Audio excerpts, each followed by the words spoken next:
Yo, sorry we're running late. Ran out of space on StreamYard and had to fix that before we came out. So good to go, ready to talk about some football. Y'all ready? Let's get it cracking.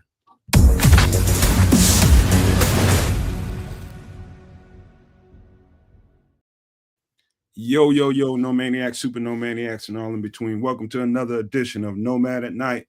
Very special one because the marathon is over, man. The whole entire draft part of the offseason prospects, what we're going to do in free agency, that part is over.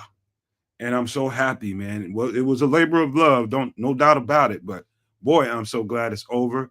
And just when I thought when we got off the show yesterday, I was just like, oh, finally, I can relax a little bit. And then it dawned on me, probably about an hour after we got off the show, man, we got a whole bunch of UDFAs we need to get together. I need to take a look at and see who we got and all that kind of stuff. And I'm just like, all right, let's get it done. So we only had 24 hours. I did what I could. I'm sure Trips did what he could. The Canuck, there must be some bad weather in Canada right now. I don't know what's going on the Canadian fronts, but I'm sure he'll be in here, man. But listen, man, Trips, that was a long, long weekend, but it was fun, man. I had a good time doing it. I hope everybody here enjoyed it because I feel like I don't know. Has the draft washed over you yet, Trip? Are you set and comfortable with what we have going on yet? Yeah, because remember my perspective of it all is I'm not a draftnik kind of guy, so it's like I don't know these kids from each other. And looking at just what Ryan Poles and Ben Johnson and Dennis Allen all wanted to the ingredients that they wanted to make their team, the type of players, the positions that they're going to put them in, we don't know. So it's like, well, I can't get upset about it because I don't know the actual inside plan. But looking at the players selected, very athletic, high football IQs, and very versatile in their position groupings. So looking at it holistically, I need to see it on the field, obviously, but I like what they did. It was Well, it's well, and also something that I want to bring up before you go is that it's interesting that you ask, what do I think of it? And this is a good place to throw this in there that there are those that are hating on the draft basically because polls didn't select the players that they wanted. There was a post put up on Twitter that said back when polls selected Kyler Gordon in the draft, they were like, but why take that guy? He's going to be a bust. Booth is right there. Why didn't we take Booth? And I guess Minnesota took Booth, and now he's in Dallas, whereas Gordon is here, in his second contract. So all of the people that are upset, calm the fuck down. Y'all don't know nothing. And before you know what, I'm gonna get right back to that. Let me shout out to Patty Laura. I haven't seen in the show in quite some time. It's such a pleasure to see you, P. Hey. That is. It's so nice to see you in here. And shout out to Marlon Johnson who renewed his Super No Maniac membership. Man, shout out to Marlon. Salute. But to that point, Triple R, listen, man, it's you got to understand, man. Everybody is on a different bandwidth when it comes to these players and what they're capable of, versus who they like and who they think is the best, you know, players for this team. I have my own thoughts, you know what I mean? But that doesn't override my mind and my mental frequency. And so did I, frag up and start breaking down if the players that I wanted didn't get on this roster. You had to know that before we get into this situation. It's going to be like that. 9 times out of 10, who you want and who you're looking for, those players are not going to come on the team. Although I did get my way a few times on these picks, a couple of guys. You know what I mean? One in particular in the draft, actually, and then another one in the UDFA market. That's the best you can do with all the players that I covered this offseason, man. I was fortunate to see that. That means I was on the right path, and we were over here on the Nomad Network. But it's a little frustrating, man. That's why I avoid Twitter for the most part. I post stuff there and I leave. You know what I mean? It's not just like that place it's like a cesspool for negativity that just negative people are just attracted to that space. You know, there's some good people on Twitter. I know many of them, you know, really good people I like to talk to on there sometimes, but hopefully they understand while I'm not there. Man, it's not for me, man. I'm on a different frequency, man. That negativity and I know everything because I know everything. The Bears front office doesn't know what they're doing. It. I don't, you know, yes, I respect your opinion, but I get enough of it. Mm-hmm. And now we won't know actual grading possibilities for another 2-3 seasons. So it's just now basically, what do you think? What do you give the grade? It's like, oh, I give it an A, and then the player sucks, and it's like, well, why'd you give it an A? He sucked. Well, I didn't know at the time, so why'd you give him a grade? Right. You know, it is like that part of it. Like I remember, I think kids might have mentioned that when we were the last day on the show yesterday. What grade would you give it? I just said A just to get it out of the way, but it's like, I don't know. We got to see if they can level up, man. You know what I mean? Every last one of them, I can tell you, it's moon and stars and all kind of constellation in the conversation because I think highly of all these draft picks that we got. You know, it might have differed with where they picked them up at, and that's probably my only beef if I have a beef, which I don't. But if I had anything to be pessimistic about it, it'd be where they got these players. You know, some of them anyway. But other than that, man, there's some dynamite ass players. You know, like I tell you, for instance, man, like Azie Trapo, offensive tackle out of Boston College. That guy's tape is so good, Triple R. It's boring. What do I mean by that? You watch an offensive line play and you're looking for the flaws. You're looking for some kind of fight or something you can find yourself talking about. And the guy's tape is so clean. His feet are so rhythmic when it comes to how he moves and how he protects and how he gets off the line of scrimmage. His feet tell the whole story to me. Most people will look at the waist up. I look at the waist down.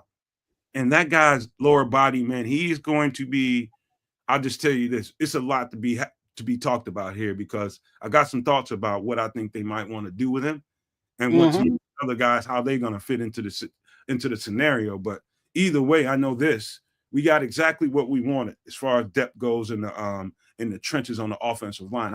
I think we're exactly where we want to be, Trips. And so the more and more I watch, because I did go back to Azie Trapo's tape, it bored the shit out of me, Triple R. It really did. I watched so much tape, it seems like I probably forgot more tape than I actually remember. I went back to his tape and I realized how clean this dude played. His technique and fundamentals, you circle that part of it, man. It's so damn clean. But we definitely got a stud there. Now, the question is, when it comes to the people out there giving grades, let's see if he levels up when those pads go on.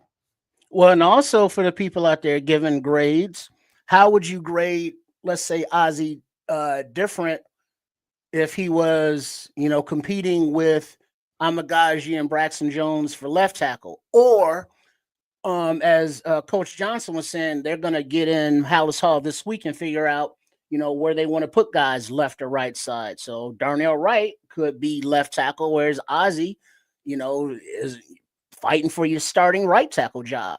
So he looks like what I saw of him, playing, he was very solid, good footwork. He can get out and move. And in the lead blocking way, he was like a wall as a pass protector. So, I mean, it looks like a very good, solid pick. The Canuck just busted up in here. I'm going to wait and see if he's coming on the screen. Boom. There it is.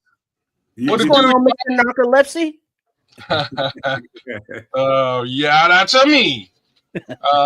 Man, just a couple of little household items I had to bang out before I jumped on the screen. So good to see you guys. Happy Sunday, happy draft, and now we chop it up as far as.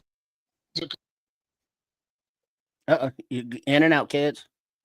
Audio went out. Audio's out. You're still talking. Can't hear you. He's trying to figure it out. Well, I'm just letting them know because, sometimes you try to test stuff and you talk and nobody says nothing. It's like, well, is it working or not? I think sounds like the people in the chat at least went to the tape and saw some Azie Trapo and they came away happy. Yeah. And that's the sign of a good offensive lineman, one that's boring. Because guess what? You're not calling his name a lot because he's not getting beat. For sacks, he's not committing penalties, pre-snap or post-snap. It's like, dude, that dude's boring. Exactly what you want in offensive lineman. All right, check 1, 2. We good? Yeah, you good. Yeah, now we good.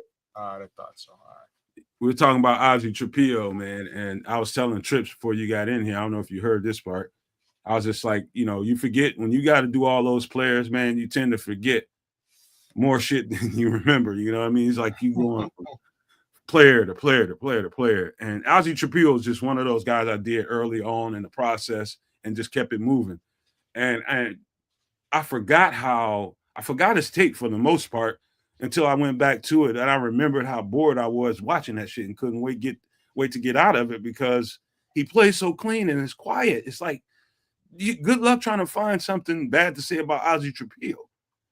He's outstanding.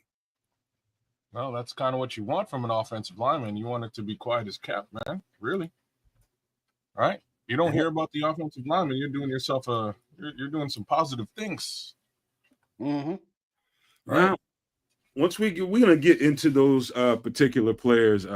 Actually, we're gonna get deep into the conversation about them because we got, not only did we get draft picks, we got UDFAs to talk about, but before we get into all that, because it's gonna, we're gonna take a little bit of time to do that because I gotta set up a graphic so when we went through each player, each round, and I want to see if you guys can remember some of the guys that might have been available and if you were disappointed at any given point to and there's our guy E, who just busted up in this piece. Let me make room for him. You get in when you want to, E. You got the tools, but I'm glad he came too, man, because when I pull up that graphic, I'm just gonna give everybody a chance to give any shout outs they want to give out. What up, E? Do if you want to do any of that before we get started. Fabulous Mr. Ed. What up, E? Hello, Wilbur. Yeah. So, all right, let's just get right into it, man, because I'll just put this graphic up and you guys will not be seen. You will be heard, but we can talk about what was going on. And E, I'm sure you're going to have a ton of things to say about what was going on then and what you might have been thinking. Here's your chance to speak on it as I put the graphic up. So here it is. This is round by round how we did this draft. And hold on for a second. King Buka. This is round one. I know what I was thinking about in round one when we got colston Loveland. Start anywhere you guys want to. Was it a shock to you as much as it was to me? And what were you guys thinking about when we grabbed him? Everybody in the chat, chip in too. So rock, paper, scissors, go, Ed. No, I'll kick it off while we're sitting here. So initially it was a shock because in our conversations, he was not our tight end one, right? So the Bears essentially had their pick of the litter. If they knew where they were going to pick a tight end in that position, we didn't have him one and he was picked up. So the first thing you look at is that's a shock. And I challenged us. I said, all right, let's go back. Let's see how he compared to our other tight end and see if this was a fair pick or not. I think after looking at that, there's a good argument he could be tight end one, which would then make this a good pick for where it is. We all agreed that maybe it wasn't a good idea to trade up for a running back, and the other two running backs were not worth picking in that position. And then if you didn't have an opportunity to trade down because you needed a dance partner, you had to pick someone who was going to make a positive impact on your team. Then you start to compare how Detroit ran their offense last year and the components they need to be able to replicate something similar in Chicago this year. And this was the perfect piece, right? This was the perfect piece. And this also lets you know that Poles was not out here on a limb making decisions by himself. Oben was in there ensuring that he got the right players to execute his vision. And this was one of the key ones. So you nailed something there, and part of it was that dance partner thing.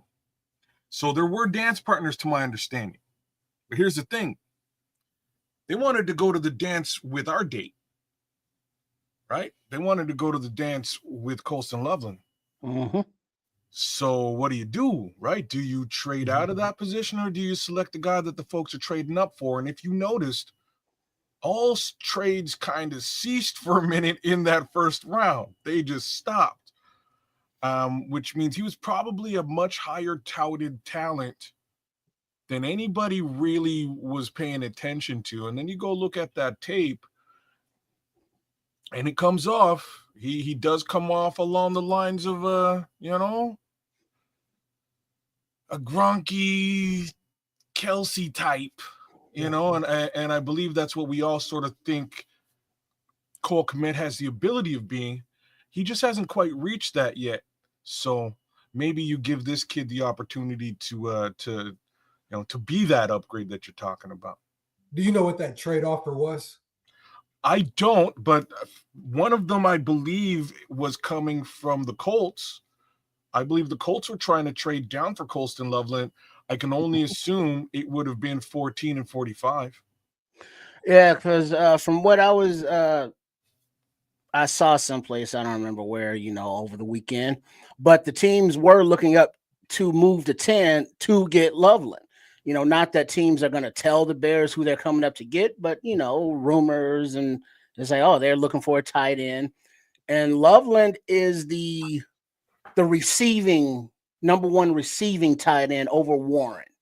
Warren is basically Cole Kmet, maybe a little bit bigger, maybe a little bit more versatile than Kmet, whereas Loveland is a wide receiver who plays tight end.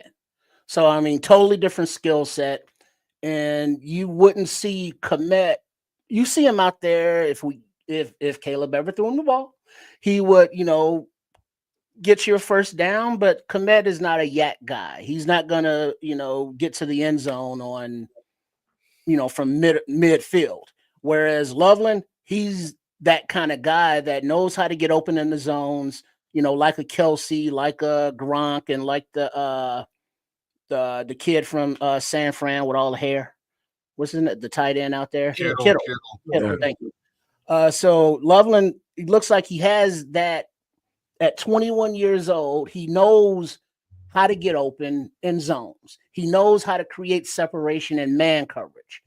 He's reliable. He catches a ball. He's a willing blocker. He looks like an awesome, tight end, a weapon. And Ben Johnson is amped up. He's rocking in the chair like he's that mad, crazy scientist. And he's like, yes, we got a weapon. And so Loveland over Warren, I'm good with that.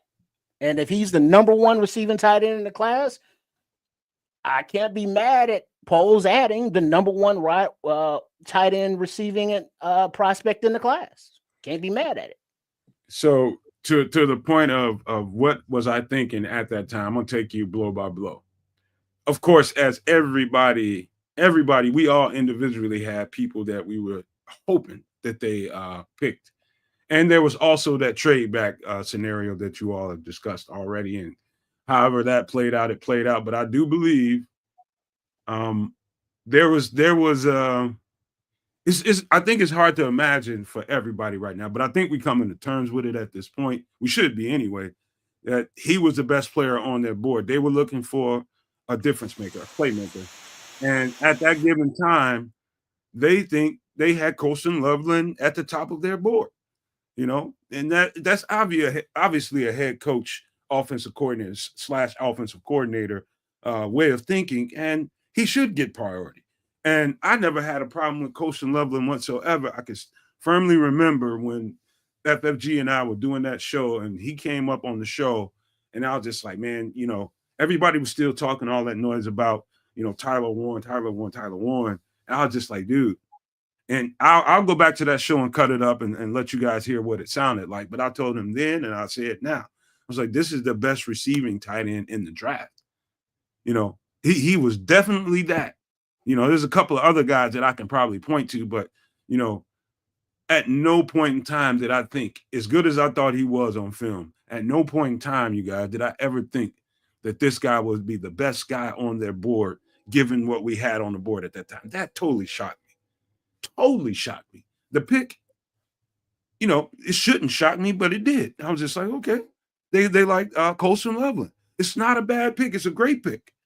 It's about what happens when they put this guy in pads and give him his role, give him his assignment. What are they going to ask him to do? How is it going to fit into the nucleus of what they're doing? I know one thing. He'll be a big piece because any head coach, any new head coach that makes a tight end pick this high, you better damn well have a great game plan to come out right away and make this guy be very useful, or it's going to be blowback.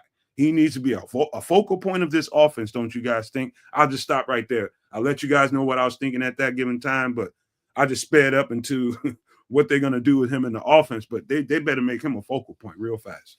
He's got to be. And if Keds' information about a potential trade is true, which means not only did you take Loveland over Warren, you possibly took Loveland over Warren plus a second-round draft pick. Yep. So he's got to be from there. Oh, I also in listening to the press conference with Ben and Ryan, they mentioned Loveland in particular having a very good, level of character. So essentially, I'm not saying there's an issue with Tyler Warren's character, but for them to pass up the opportunity to pick him if there was a draft involved where they still could have gotten a really good tight end, you have to think that maybe they considered it a little bit. And, they're, in Chicago, they're extremely strict about the type of character that they draft players to bring into the house. Well, they threw all that out the window with Shamar Stewart, but back to Colston Loveland. I'm going to look at it like this. So the focal point of the offense last season was what? And I will answer my own rhetorical question, and that was the slot receiver, right? Because whoever is in the middle of the field, aka Pro Bowl caliber wide receiver Keenan Allen. In this situation, you can keep Cole Kmet where he's at, 12 personnel, and now you have Colston Loveland basically in that same in the same area, right? Like, I can easily see the transition moving towards him as a mismatch in those situations. And that's real interesting to me because, one more time, we did not re-sign Keenan Allen, and a lot of the focus of this offseason was on that slot role. Duvernay, Zacchaeus, right? Those guys are all in that slot. And I think, personally, that slot position is sort of going to be a bit of a rotation between Colston Loveland and who's the other homie? And Luther, right? Those two guys are going to sort of switch up in that area of the field and be very dominant. So that's how I feel that they're going to be that's how I feel like Colston's going to be going to be used in this offense. Shout out to the Bishop that just busted up in this piece. What up, Key? Yes, sir. Bishop, what it do, my brother? We got to chop it up soon. What up? Hey, look. So what I'm just going to try to pare it down the conversation. I just want to get mindset about where you were at when we picked each one of these guys, because we still got to individually talk about each one of these guys. But round 2, Luther Burden definitely was another surprise to me. There were guys on that list, and I knew, and we kept telling you guys all off season that there's going to be a slot receiver that comes on this roster. They're definitely eyeballing a slot receiver. Did we not say that ad nauseum over and over and over and over again? We knew it was coming, but I didn't think it was coming this fast. I think Luther Burden, this was my mindset when they got Luther Burden. I thought that the pick before that, or pick or two before that, was Travion Henderson. I believe he was the target, you guys. And so I was still surprised that it was Luther Burden this early. I thought it would be another running back at that point in time. But that's where my mind went, was running back at that time. But they went slot receiver. What was you guys thinking about? Trips, Ed, what do y'all think, man? Go ahead, Ed.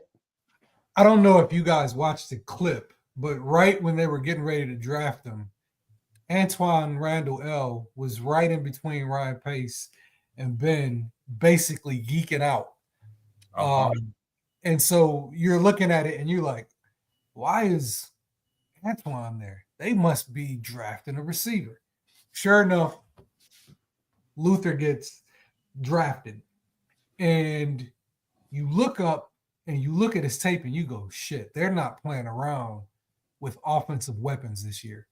Like, this team is going to put up, or they're looking to average close to like 30 points a game because, I mean, they are stacking the deck. And I go back and I'm looking at he's kind of like DJ Moore a little bit, like, same height, hands, yak, but he's faster. And then I start to look around and I go, this guy is probably like what they meant to get when they drafted Velus, right? So when you look at Velus's Tennessee tape, it looks really good, but this guy does it and has his shit together. He doesn't have the same oops and same weirdness that he has in the role. Now, I'm not even talking about the special teams part. If you take away all the BS that Velus used to kind of screw up on, this guy seems to be able to deliver what they hoped he could. He's definitely a bomb. Were you guys thinking, Trips, were you guys thinking another position before Luther Burden got drafted, or did you have nothing on mind? You just was like, okay, let's see what they do. Yeah, I was going with the flow, but it seems as though Luther, a chair is not a chair, even when there's no one sitting there. He was just sitting there on the board, and he seems like too much of a playmaker, of a dog, of a weapon to pass up. Can I hold on for 1 second? Ralph Love just busted up in here talking about some Nomad. That's your draft board, not the Bears. That's the problem with the fans. They listen to you guys. Ralph, I almost said something real ugly to you, man, but I'm going to let that slide today. I feel good, man. I got me some good sleep and I ate some Wheaties, man. I'm going to leave you alone, but carry on, Mr. Triple R. Yeah, so, I mean, how it's like, well, at that position, we should have took running back, Henderson, Judkins, or whoever. It's like, well, maybe, but we can get running backs later, as opposed to the weapon ability of Burton. You put the ball in his hands, it could be a home run at any time. So, I mean, he's a dog, can't be mad at it. Defensive end, edge, defensive tackle, offensive line, all of those guys were on the board, but talent-wise, it looks like Burton was BPA. Can't argue with that. So this is, and Nomad, I think you hit the nail on the head. These, and I also have to sort of give Ralph Love a little bit of love for what he's saying, and I'll explain. So I'm serious. Follow me now. The way that we look at this stuff, right? We look at this stuff from a Bears-centric point of view, right? We don't really take into account, or it's less likely that we take into account what the other 31 teams are looking at when we do these drafts, when we do these mocks, when we look at our big boards, right? Like, that's just, it's harder for us to quantify all 32 teams, let alone the Chicago Bears and what they want. Now, I think we had a real good understanding of what the needs of the Bears team was. I think we had a real good understanding of what the needs, what they were really looking for in this draft.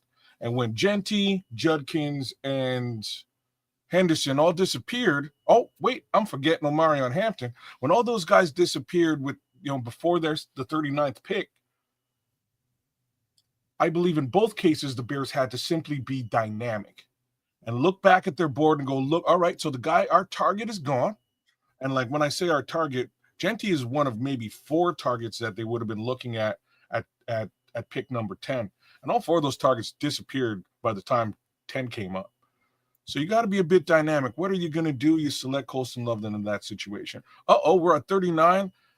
The bulk of the picks that we really wanted to aim at here are also gone. What are we going to do? We want a weapon here.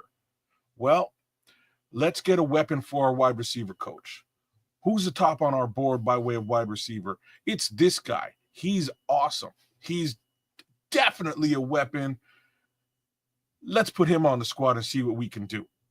Right? Let's give Caleb one more weapon to work with. And this is kind of how I looked at the draft. I looked at the draft as a situation where they had to be a little bit more dynamic and allow the draft to come to them, as opposed to forcing their hand and giving away draft capital to specifically select the players that they desired.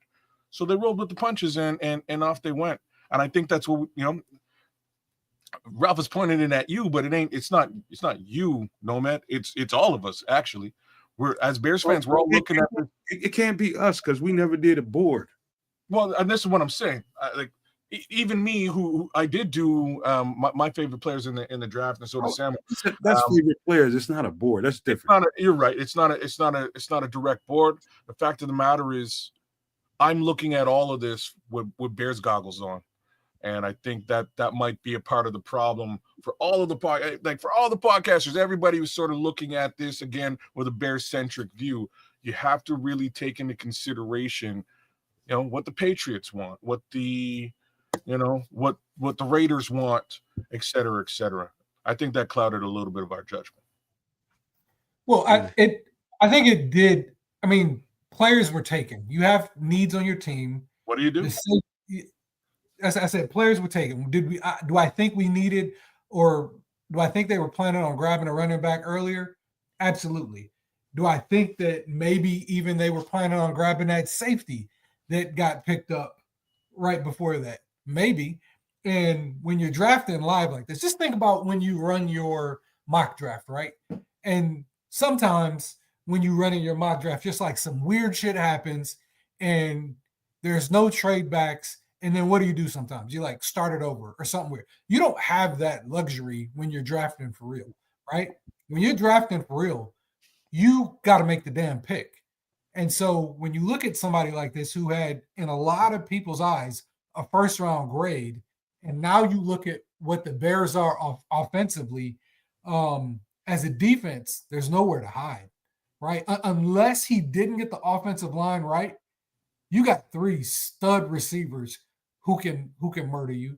You have a very quick running back out of the backfield that, if you got the wrong linebacker on you, can burn you. You've now got a great catching tight end who we talked about when he got drafted, somehow finds separation like nobody's business, right?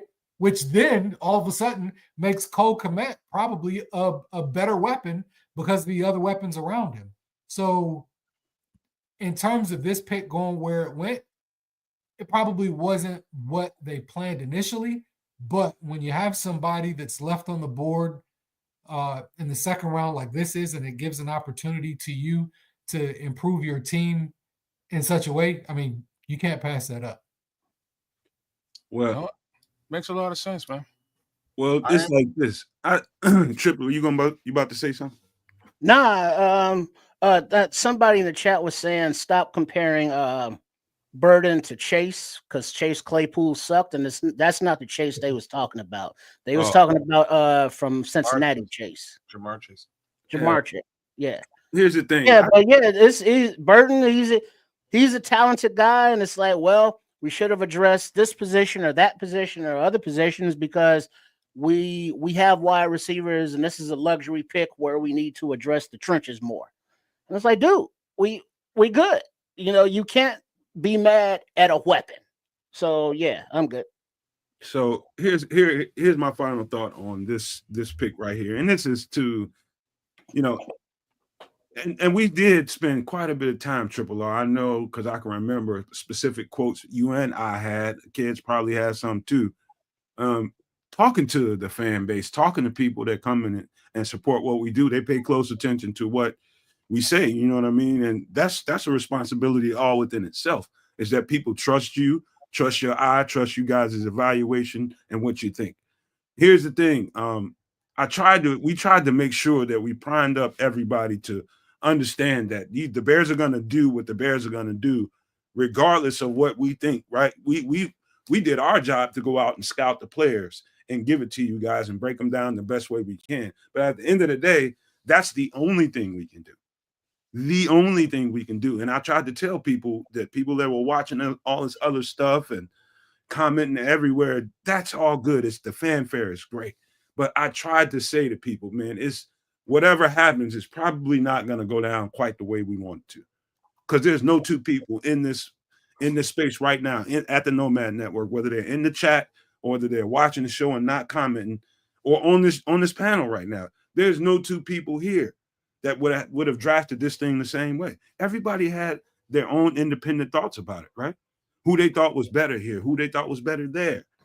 You know, even me, you know, and I tried to be as neutral as I could be, but I could not run from my feelings. You know what I mean? My emotions were there too. But I had to hurry up and flush that shit down the toilet. Now, I'll double down a little bit here and also say that a lot of the evaluation that there's Mr. Burr. What it do, Don? DB. What don't it do? In any event, there's a lot of the evaluation that we did here, or at least I'm speaking for me, was with respect to the grander big boards out there. I will also say that I'm one of the few people who mocked Colston Loveland to the Bears early. My first mock. Never did it again after that, but I definitely did. I have to throw that out there. But at the end of the day, I have to respect the level of scouting and knowledge that the actual professionals and pros have. Right? I'm not them. They have a fully paid staff who goes out to each one of these players' games and gets an understanding as to how they work and whether they'd be a fit for this individual team, right? So they went out there, they did the darn thing, they saw what they saw, and they made their decisions in a situation where there had to be dynamic. And I kind of think they did the right stuff here. I just need to see these guys on the field now. That's really where I'm at, and that's all I'm waiting for. Mm-hmm. And Don Burr's up in here. What's new, pussycat? Whoa, whoa, whoa. Oh. What's new, pussycat? Whoa, whoa, whoa. Died up in the piece. Mm-hmm. So yeah, and like you were saying, everybody's different. And the thing that we as fans do not have privy to, the interviews, the medicals, the behind the scenes things that we don't know. And you look at the kid, the fast kid, Bond, Isaiah Bond. And it's like, well, how could that kid not get drafted? Well, his statements of alcohol makes me do stuff. No shit, kid. It makes me why are you drinking it then? Because you just cost yourself millions. And you never know that's terrible. Alcohol make me do all kind of stuff. Blame it on the alcohol, and that's what he did, and that's why he went undrafted. So we don't know the behind the scenes things, the legal issues, the possible civil issues.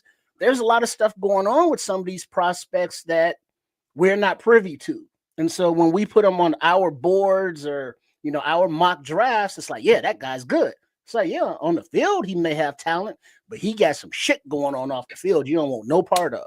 That's very true, man. We don't know about we're not interviewing these guys. We don't know what's going on in their heads, how that translates in a room with other people, right? Some people are assholes. Just putting that out.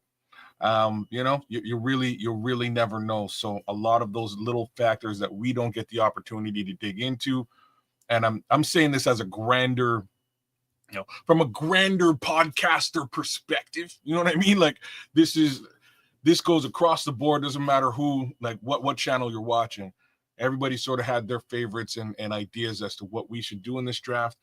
And I think the Bears went about it very differently than most of us thought they would. And like, I wish shout out to the guys over at CHGO, Braggs, Carm, the whole gang, Adam Hogue.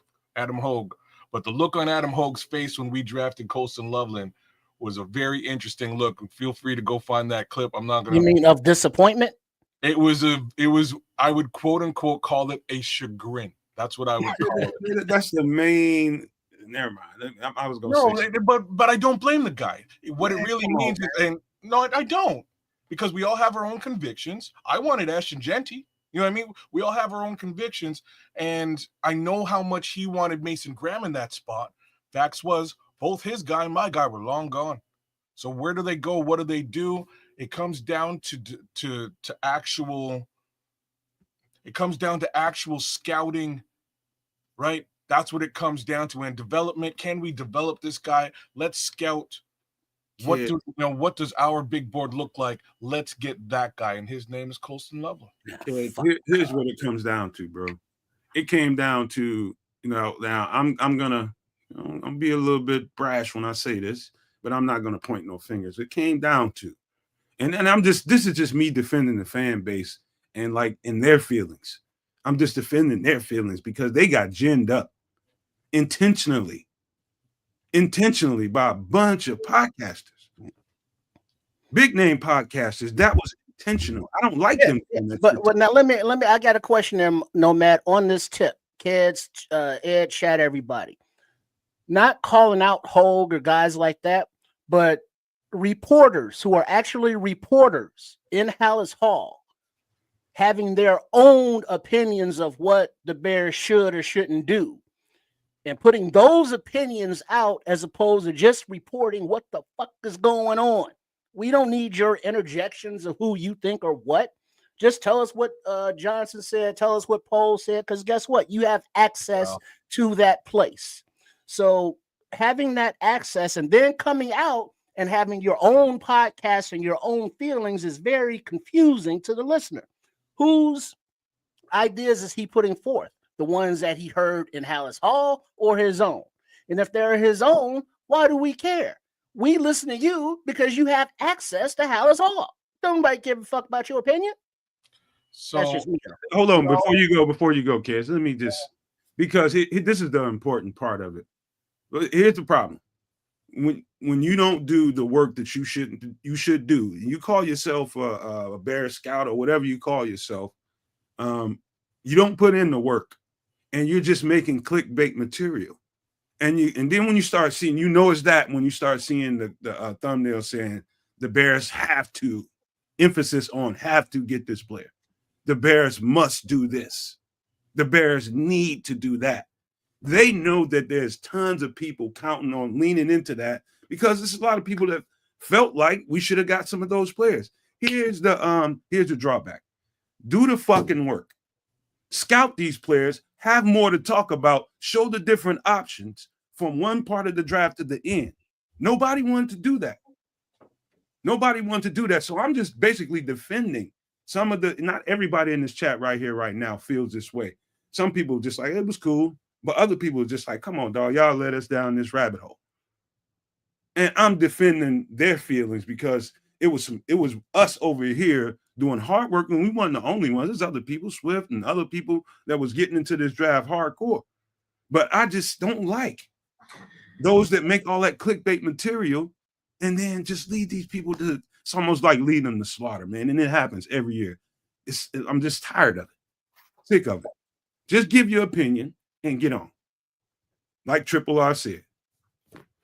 Eddie, you look like you got a mouthful, man. I'm gonna let you go, but I definitely have some comments here.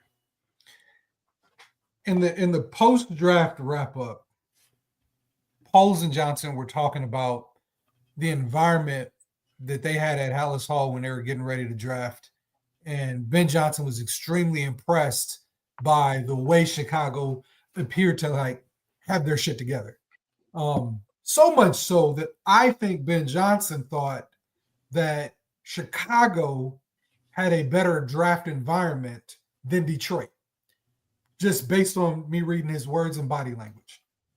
And Ryan Poles follows that statement up with Kevin Warren and the team with the Bears provided them essentially an endless level of material and resources as possible.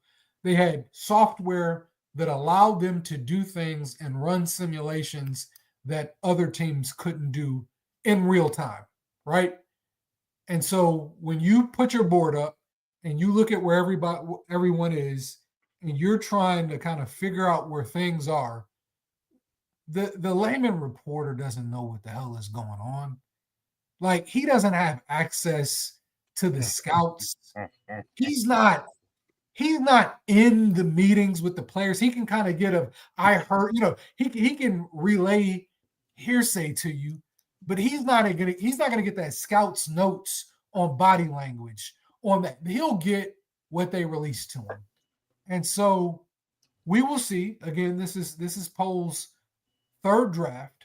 So we are going to have an opportunity to see, when you have a discerning eye like Ben Johnson with the technology and resources that the Bears have, how it all comes to fruition.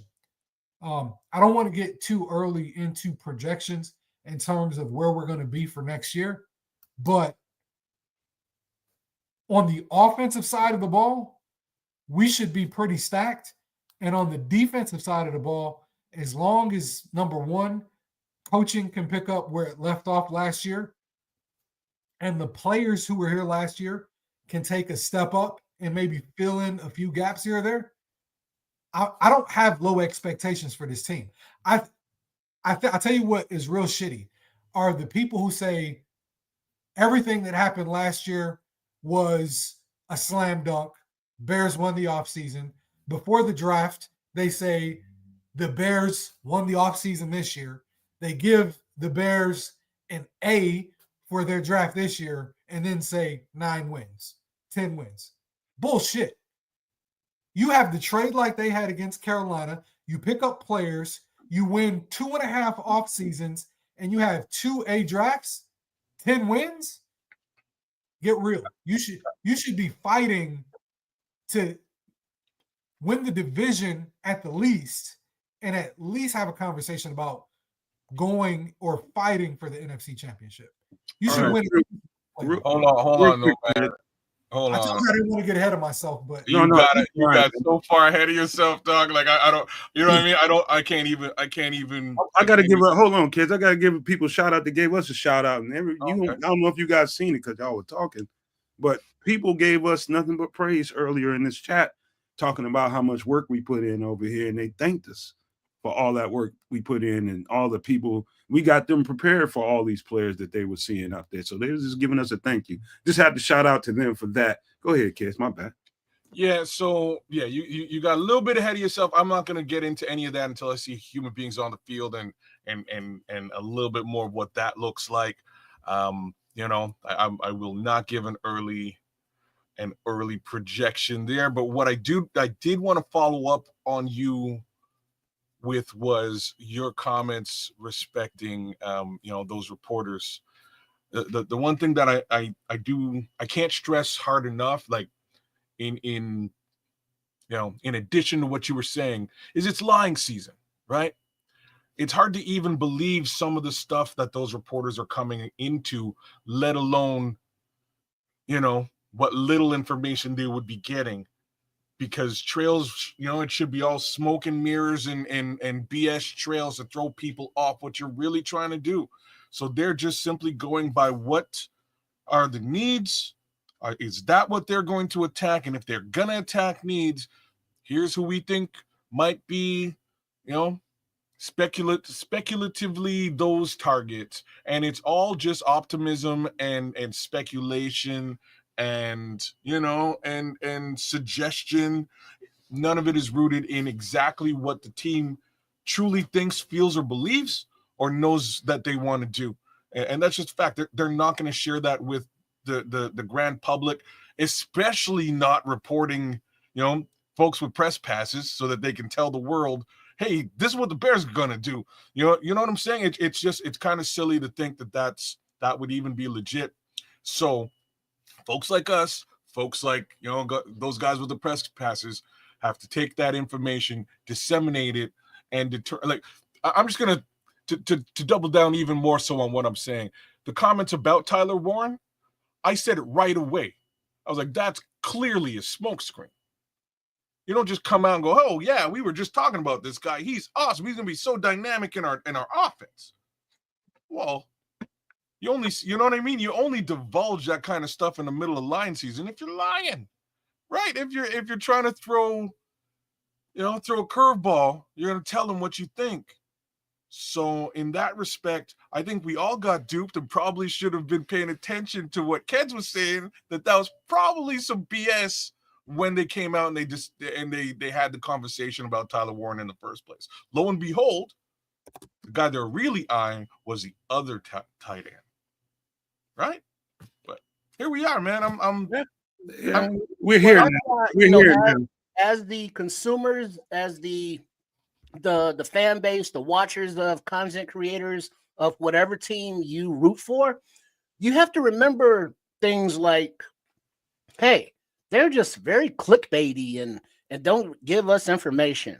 Or the opposite of, like, here at the Nomad Network, or in Keds' channel on YouTube at Keds a Canuck, or on my channel at Sports Chicago Style. Make sure y'all sub and show some love. We don't blow smoke up your ass. We tell you like it is. We give you our opinion. And you can fact check us, as Nomad said, or somebody said that Nomad had the receipts for the draft previews of the prospects. And, we put in the work. So when you choose what podcast to listen to, what show to listen to or watch, make it worthwhile and don't waste your time with the bullshit. You know what I mean? You click on the bullshit and you support them. The algorithm promotes it, and now they're still there. So just go to the content creators that keep it real. That is so right, man. I'll put the last little period on that. I'll show you where it makes a difference. The key word that Triple R said is the algorithm. You guys give them the energy, they take it and run with it, and they get, these struggling podcasts like ours and Triple R's and what Keds is doing. We're the one giving it to you, 110% giving you balls to the wall coverage. But, we're the ones suffering because these bigger channels and these bigger podcasters lure you in with some of the clickbaiting tactics. That's all we doing is taking the veil off for you. That's it. That's all. Ain't nobody saying nothing about anybody individually, just letting you know what the tactics are. So go above and beyond and make sure you support channels like this that you knew you got a whole lot from. And we appreciate the thank yous. We did it for you all. We did it for you all. So I'm glad y'all enjoyed it. We'll go even harder next year and it'll be even better. But I'm giving us the trophies as the kings of the off-season content when it comes to these prospects. Nobody did it better than us. I'm claiming it for us, period. But let's get into there's some other stuff that's going on. We'll start low and then move up. Okay. And let's go here because I know not many people, and there's even more to this list than even you see on the screen. And these are the tryouts so far, guys. And these are the UDFA tryouts. They're probably some of them probably happening. I doubt if any happened today on a Sunday. It's probably going to start happening tomorrow. But this is a smaller list of probably about 5 or 6 more guys that just got added to the list right before we went live. This is the list of UDFA tryouts. We did not sign them yet. We're just trying them out and seeing. I think they've got a couple of positions that they want to see some other guys at. And you'll see as we start getting into the actual UDFA signings, who they've like, okay, let's bring another guy in and work them out. And let's see if we can get somebody that might be a little bit better, but we don't know. So this Gio Paez is a defensive tackle from, I think, Southern Illinois or somewhere like that. Cole Nelson. I liked his film a little. LSU. Okay. Go ahead, Triple R. You might got the list in front of you. Oh, yeah, I do. Gio Paez, defensive tackle, LSU, 6'3", 305 pounds. Defensive end, Cole Nelson from Virginia Tech, 6'3", 251 pounds. Defensive end, Jalen Bailey is. Hold on. I got to scroll up a little bit. I got to remind them. I made this graphic I'm not, 2 or 3 hours ago. There's more people on the list. Right, yeah, I do not have Bailey on the list I'm looking at, so to be determined. Offensive line, Sebastian Perez, Eastern Illinois, 6'4", 308 pounds. Linebacker Michael Batten from Houston, 6 feet tall, 222 pounds. You got more? Is that it? No, you got the list in front of you. I don't. Okay, well, let me just go through the list then. All right, Major Burns, safety from LSU, 6'2", 207 pounds. Power Echols, linebacker, North Carolina, 5'11", 237 pounds. Hold on. That's the sign, guys. I'll get to that list right here. So so tryout, I got Michael Batten, which we went through. We got Cole Nelson, we got him. Gio Paez, we got him. Sebastian Perez, we got him. All right, Vershawn Lee, interior offensive line from South Carolina, 6'4", 314 pounds. Whoa, time out for a second, Trips. Scrolls, do you know this for sure? That we got running back Donovan Edwards? This was one of the guys I kind of highlighted while we was live on the show. I hadn't seen that. You got it. Can you refresh your screen, Trip, and see if it's not on my screen. I haven't heard that one, Scrolls. Okay, he just saying, he said no. You know, Scroll talking shit. Vershawn Lee, interior offensive line, did that one. Jeremiah was a bullfrog. Hunter, wide receiver from Washington, 6'1", 208 pounds. Dominic Mazzati, tight end from UMass, 6'4", 245 pounds. Emmett Bowl, offensive tackle, Arizona State, 6'6", 310 pounds. Luke Elzinga, punter, Oklahoma, 6'4", 222. And finally, Devin Kirkwood, a cornerback from UCLA, 6'3", 197 pounds. Okay.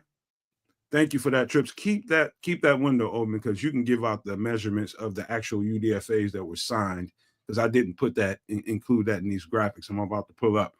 Yeah, but this is what Trips just said, included all you see on the screen here. These are the guys that are coming in for tryouts.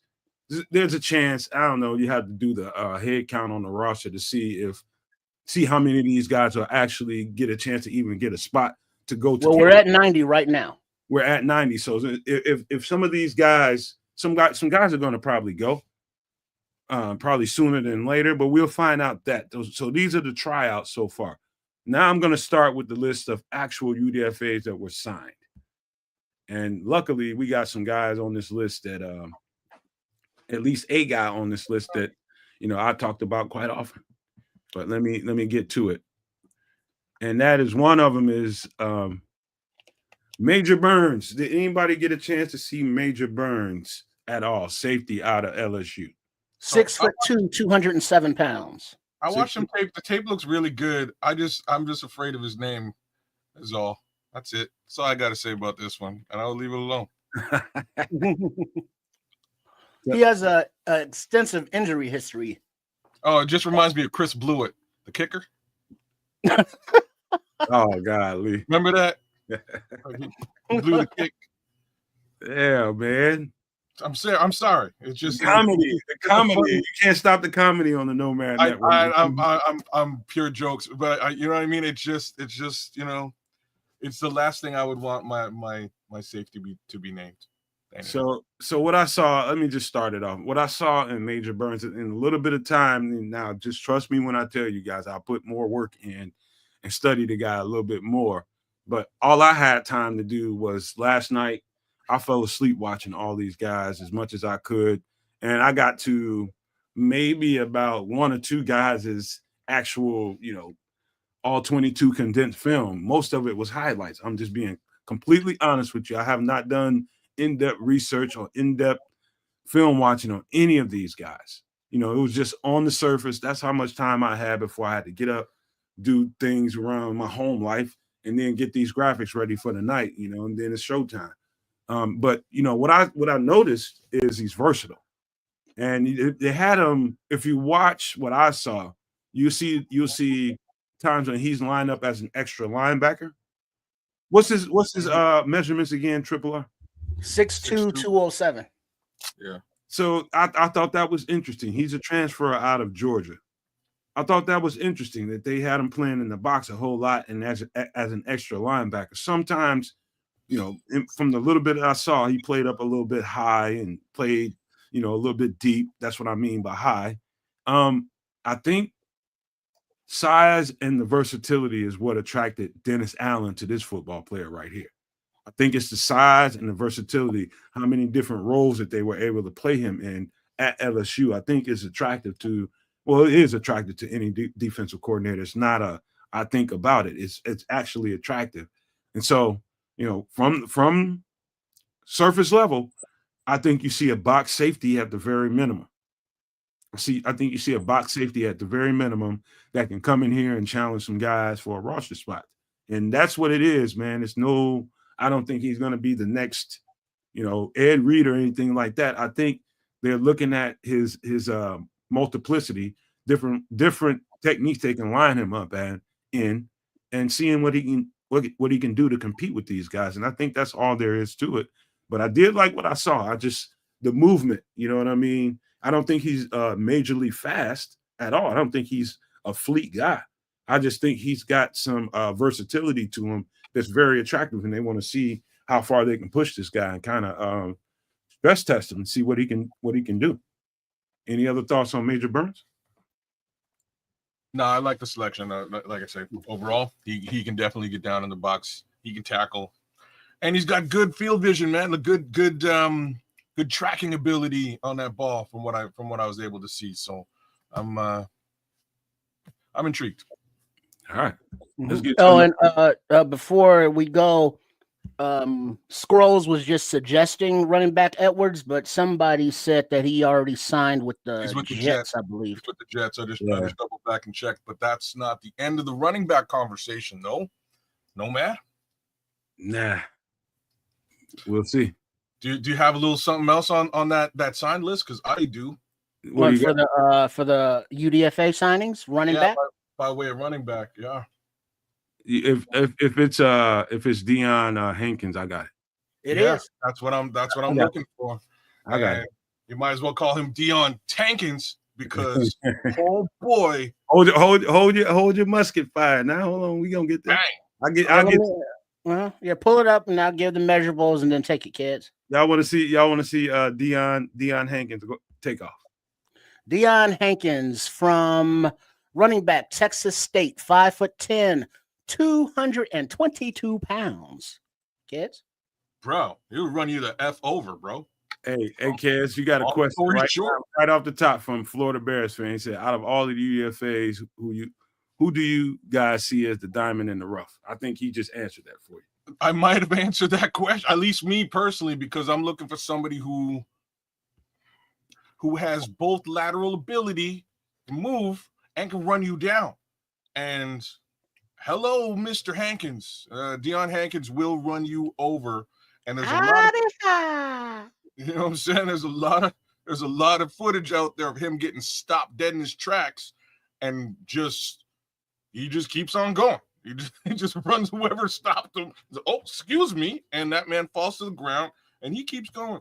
So that's what I kind of needed to see. And what that really means is a certain Mr. Johnson is going to have to compete this training camp. And that's what I wanted. Mm-hmm. Yeah, if you look at Henkins and you look at not Kyle Monangai, not Kylie Monangai. Yeah, Monangai. There you go. They're both very low center of gravity, 220 plus pound fellas. So any defensive lineman or any blitzer coming in, they're going to get stood up, hit under their chin hard. So, yeah, we got that going for us. And, the more protection and the more talent and skill set and the size, because, they're looking for particular types, Johnson and Poles are, because you can tell just by the frames of the bodies that they're selecting for these positions. And at this running back spot here, they're looking for that fire plug bowling ball type of guy. Whether it be Monangai, whether it be Henkins, but both of those are not very favorable for Roshan. So, did you get a chance to check him out, E? You muted too, by the way. No, I see it. No, I'm watching him. He's one that's crept up on me a little bit. We know the running back room is going to be tight. Obviously, he's going to have to get in through special teams. When you look at who's there, not that we should have. I mean, obviously, you got to take the kid we drafted, plus Roshan and the guys that are there. Ian Wheeler's going to be back, who I really, really liked last year before he got hurt. This guy is just one of those and I know you said he was 5'10". I see some stuff that has him at 6 feet, a deuce and a quarter. I mean, I saw 6 feet too. So I mean, that's a massive brother. So if he's healthy, if he can come in and run, I don't know what his story is. How he ended up there. I know that he transferred and he played well. So even though we didn't draft running back high, I think there's some talent and we're going to have some competition in a running back spot when it comes time to get down the ball. And I'm looking forward to see how those guys get after it. You know what else I'm seeing from this kid? Like I'm watching a little bit now too. He got some breakaway speed on him as well. A little bit, doesn't he? Yeah, he's a bit sneaky fast. You wouldn't really expect it, but he's kind of sneaky fast. So here's my abbreviated thoughts about Deion Henkins. I think this just answered the thunder and kind of lightning. I guess you when we get to Kyle Monangai, we'll have a whole bunch to say about that. But this is definitely a thunder pick right here. This dude is he's a boatload, man. He runs the ball and he runs behind his pads. He runs hard, dude. It's like people just bounce off this guy, man. He's like, I don't want nothing like there's a couple of runs when he got into open field and dudes had the nerve, like running backs this big when you're an average size human being like I am. I'm 185, 190 pounds with a sandbag in both arms. And you got to tackle big cats like them. There's a way that you have to tackle them. You can't let testosterone and your whatever's going on with you, you're cocky and you just aggressive for whatever reason. I've hurt myself tackling guys built like this for the first time in high school. In high school, hitting a big leg dude like this in the worst part that you can hit him at, below the waist, you're best to hit him up top. Try to hit him in his chest and his shoulder, somewhere in between the numbers. But trying to hit this dude once he gets to full speed, dog, this dude he's a problem. And here's a little nuance about what I saw about him. For a big guy, you don't expect big guys to have good vision. You know what I mean? He's got some pretty good vision. He allows the blocks to set up, and he finds the holes. It's not slow. He's not fast to the hole and just running into offensive linemen. He's taking his time, and then when he sees the situation open up, he exploits it. He hits the gas, and like Ked said, he's got some I guess some cloaked speed, I would say. You wouldn't expect this guy to have a little bit of open field, but he ran away from a couple of dudes I see in just the highlights. I'll do what I can to find anything I can on the guy. Look at him, but I think this guy is he could be a nice piece, man. You put him in a camp, a physical football camp, pads on. He could show and prove some things that maybe it's a UDFA, man. You know what I mean? And I'm never gonna piss on these guys ever.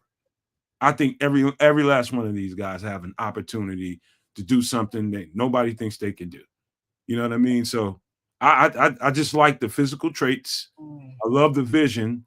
And you saw a couple of a couple of passes. I haven't seen enough to say he's got natural hands because I only seen a couple of receptions, but I do like what I see on the surface, but there's more work to do.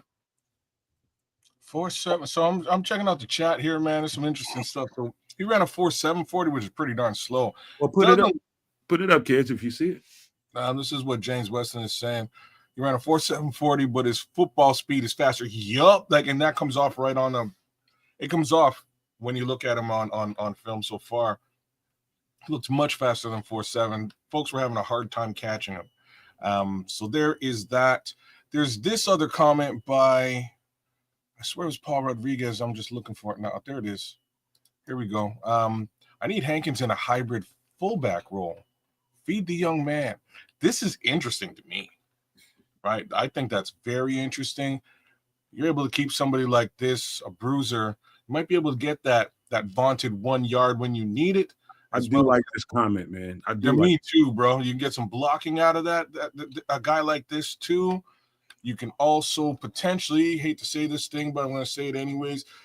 You can slide this guy into a more dedicated fullback role, and you can sort of move away from the Kramer experiment for what it's worth. All right. Any other thoughts on Deion Henkins based on anything you heard here? Did anything intrigue you, or because we can move on to the next guy if you guys want? All right. Seems as though we're ready to move on to the next guy. So while you cue that up, there was a question from Don Kitty Cat Burr. He wants to know if the chef was still on here cooking up food, and it's like a motherfucker in the kitchen. Chef Trips. Yeah, he's still doing the thing. Go to the previous videos here on the Nomad Network channel, or go to Sports Chicago Style, and you can find his channel there. And you too, Don Kitty Cat Burr, can have some good eating, homemade. And by the way, Don, shout out to y'all, man. Y'all got one of the dogs of the draft. I probably got, and you already know this, Don, because I can see you've been trolling. Looking at all our shit over here. Don just came out of the crypt to troll today. He's been hibernating like a vampire for the past 5 months since they got bumped out. As soon as they got bumped out, now the crypt opens up, the casket opens up, and here comes Don Burr to spread. But he's not wrong, man. He probably seen 5 or 6 cut-ups that I did of Tyleek Williams scouting. He's a dog, man. Ain't no doubt about it. Ain't no taking nothing away from him, man. He's a straight up dog. The amount that me and you were touting Tyleek, we were both touting Tyleek quite a bit. I have to agree. Yeah, you got yourselves a little bit of dangerousness on that defensive line. So we'll have to put that right up against our 2 new Pro Bowlers and see what happens. Yeah, man. We'll have more to say about some of these guys that got signed now. Deion Henkins is signed. He's not a UDFA tryout. He is signed. I don't know if y'all noticed that on the graphic, but he is signed. He's signed. All right. So here's the next guy. Let me shuffle us a little bit. Kid, you probably got to shuffle us one more time. I'm sorry about that. I got you. Let's get to the next guy.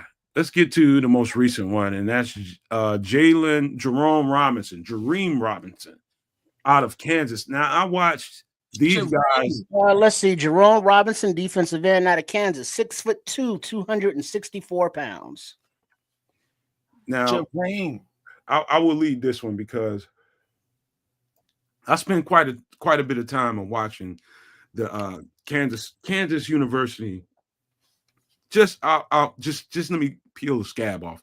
They've got a better team than people would imagine, man. They are not known for football, but I've noticed in the last 7 years, me personally, in the last 7 years, they have recruited their asses off. I don't know how all of a sudden Kansas just started getting all these great athletes and these great football players at Kansas, a place known for basketball, man. But I tell you one thing, all over that roster, there are some really good football players. And this guy is one. He wasn't a guy that I went to the roster to scout. He's just a guy that I kind of noticed while I was there. And I'm just like, get him on the list. and he didn't get the 3 stars in the circle like I do most guys. He got the 2 stars, and he was just a guy that was still there.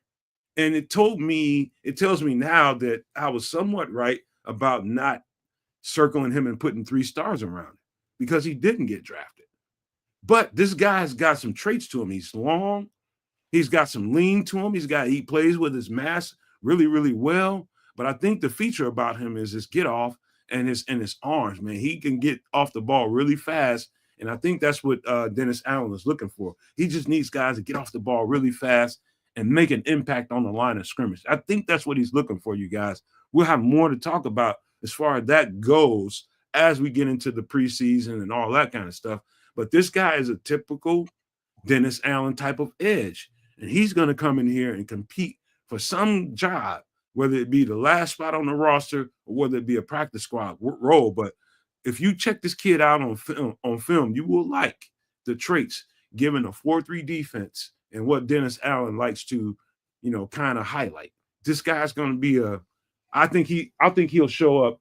I think he'll make it to preseason, and we'll see what happens after that. But I think he can flash, man. I really do. He's a little bit more toolsy than you would think. He's got to put that out there. He's got a nice long arm, and he's got a nice little ghost rush here that I'm starting to see all over this. I'm just checking him out now. And a spin move. He's okay. Yeah, he's got a bag of tools, man. He got a bag of tricks. So let's see how that pans out. I don't know.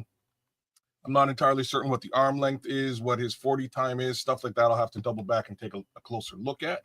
But, a lot of the time these guys come into the NFL and they don't really have a bag of tricks.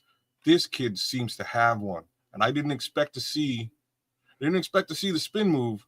He's got a spin, he's got a ghost, and he's got a long arm stab. So take that for what it's worth. Anybody else get to check him out? I guess it dipped. No, but there's a comment up there, and yes, he was Austin Booker's teammate there in Kansas. No kidding. Rock Chalk J Hawk. So now we've got both of those guys together in a NASCAR package, and that's really how I was sort of thinking about this. You put those two guys together in a NASCAR package, and then you put you can rotate Dio, Sweat, and who's the other? Who else did we get yesterday? BT Shamar Turner. Yeah, you can rotate those guys, right? Like Shamar looks more like a Cam Jordan to me. This starts to speak to what Dennis Allen's really going to look for. He's going to look for a little bit of both of these things and some versatility. So I think he's got the ability to be versatile, multiple, and attack with this new defensive squad. All right, now that we are talking about defensive end, I know you got him, Nomad, Xavier Carlton. You gonna do it? You gonna do it to me? Yeah. Pull him up, baby. Because we're gonna keep it rolling. Xavier Carlton is another UDFA defensive end out of Cal, who is 6'5", 273 pounds. Oh, like perfect measurables. So if you guys hadn't noticed by now, if you guys are followers of the Nomad Network and subscribe to the channel and all that kind of thing, then you already know about Xavier Carlton because we've covered him over here time and time again. There's a few shorts out there and cut-ups and evaluation of what we saw on film on Xavier Carlton. This, and let me just tell you, easily, he's one of those Polynesian kids. He's a mixed Polynesian kid from he went to Utah first. I'm gonna give you a little bit of background about him. He went to Utah first because his mother is she was going back and forth. Her job was transferring her from Utah and back to California. He's from Modesto, the Modesto Valley area. And he's been back and forth between Cal and Utah. Here's the thing. Now he said something. I remember looking at one of those interviews, and he said something about college politics and coaching politics and some stuff that was happening that I can relate to in college that caused him to transfer. And some people might ask, might be a person or two out there that might ask, why is he transferring? If he's all that, why is he transferring? sometimes things happen in college, and you don't understand college politics unless you're there having to deal with it. Well, like just like an example of like what? Well, all right. I'm gonna say this, and I got to temper my words because I'll give you my example. I had no idea about college politics before I went there. I was a young boy who didn't know anything, that had hella talent, and just wanted to play football. I had to go to school to, I wasn't really all that enthused about school like most young kids like me. I just did what I had to do to get on the field. And you get there, and there's all kinds of people around you, all kinds. And if there's nobody with the blueprint, say, hey, Nomad, hey, Triple R, got to watch out for this. You got to pay attention to that. You got to make sure you get, there's no blueprint. People are coming at you from every angle, bro. And so somehow, all kinds of things get involved. And I don't want to get too deep into that. All I know is he moved from Utah to California. And in his senior season, he lit it up. I can promise you that. He lit it up. And this guy is a prototypical Dennis Allen type of defensive end. This is an edge rusher that, of course, he would be after. 6'6", more 6'7" than 6'6", 275 pounds, versatile, can play inside and outside. There's a technique that I did not see him play on the defensive line at all. 0, 1, 3, 5, 9. Every last one of them he played. So absolutely, this is going to be a guy that Dennis Allen is going to be attracted to because he loves those versatile guys. And yes, we did over at the Nomad Network definitely scout him out. Why do you think he went undrafted? Because there's too many players. Well, too many edges out there available and not enough teams needing them. Did it shock you that we didn't even draft an edge? Kind of, because I was looking at Shamar Turner as the edge kind of guy.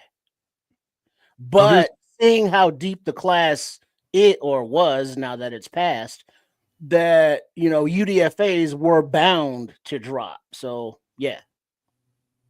Yeah. So these two are going to be a little bit interchangeable.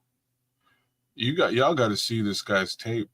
This guy, he's strong as shit, kids. That's what I'm about to say. He's running. So the last gentleman we were just looking at has a bag of tricks. You can do all kinds of little things. This guy can too, but his biggest trick is run you the F over, right? He's got speed to power that you see all over his tape. So I'm interested, right? Like we needed a little bit more bull rush on that defensive line. So I believe you're going to get that from Xavier Carlton. I believe you're going to get that in spades with Shamar. You're definitely going to get a whole lot of that from Grady Jarrett. They're going to be hopefully with any knock on some damn wood here.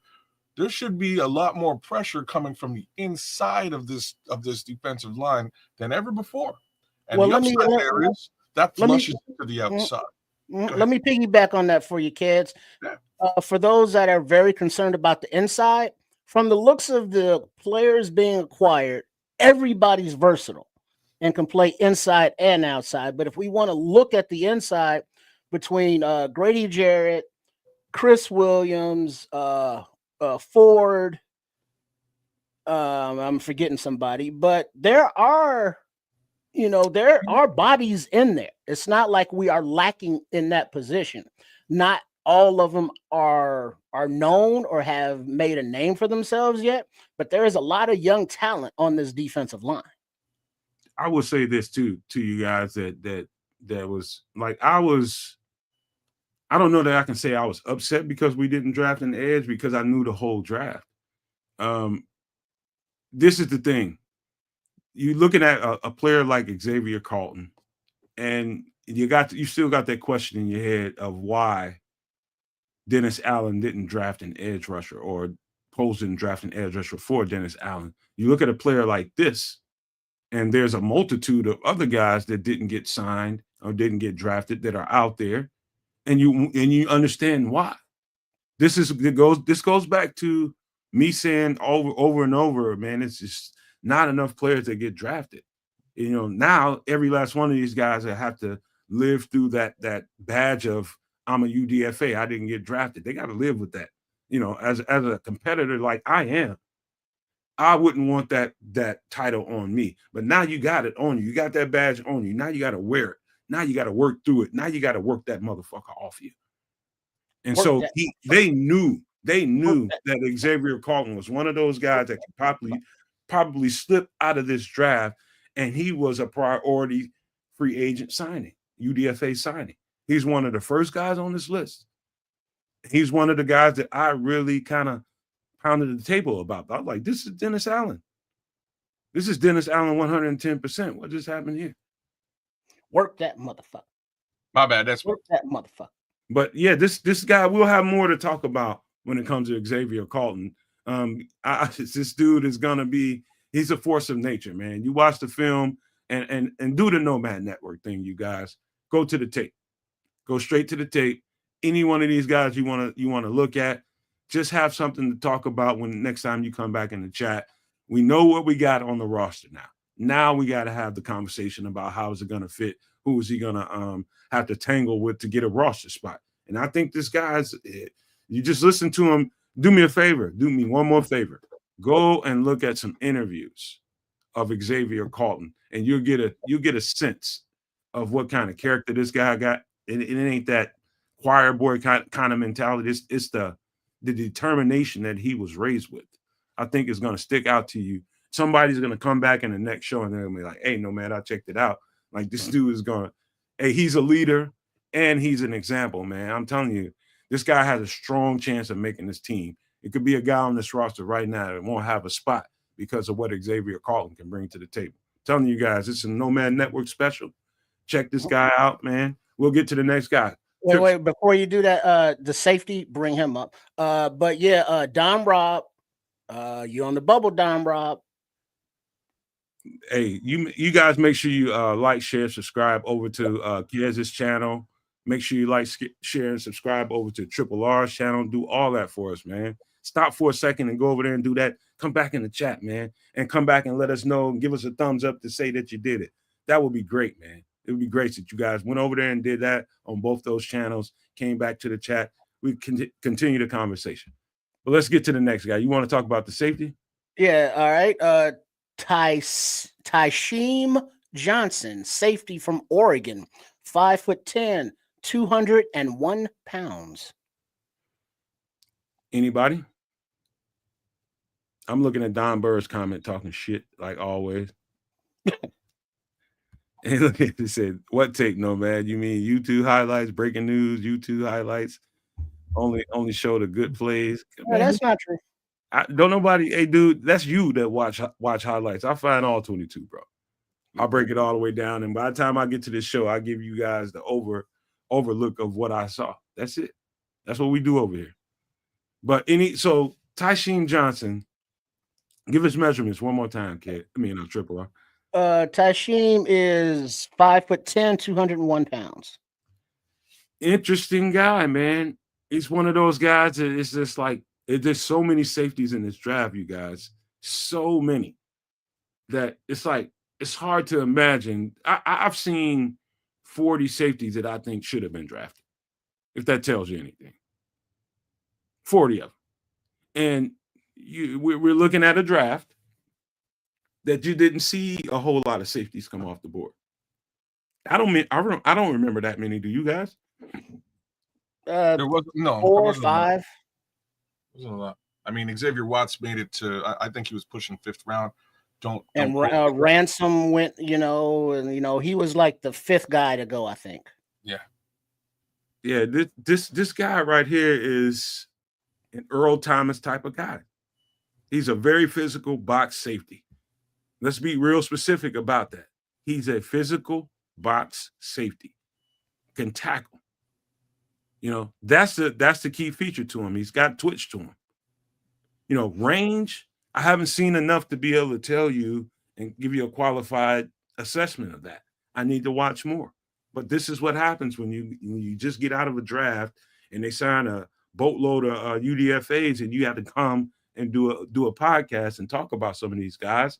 I can give you an overview of what he is, and I can see right away what they like about him. It's the twitch, it's the physicality, and it's the. I think you can move him around a little bit. This guy has no problem playing in the box. He's not a rangy guy whatsoever, but the physicality, the ability to be able to be twitchy and tackle, move from 1A to 1B, and make a play on the ball.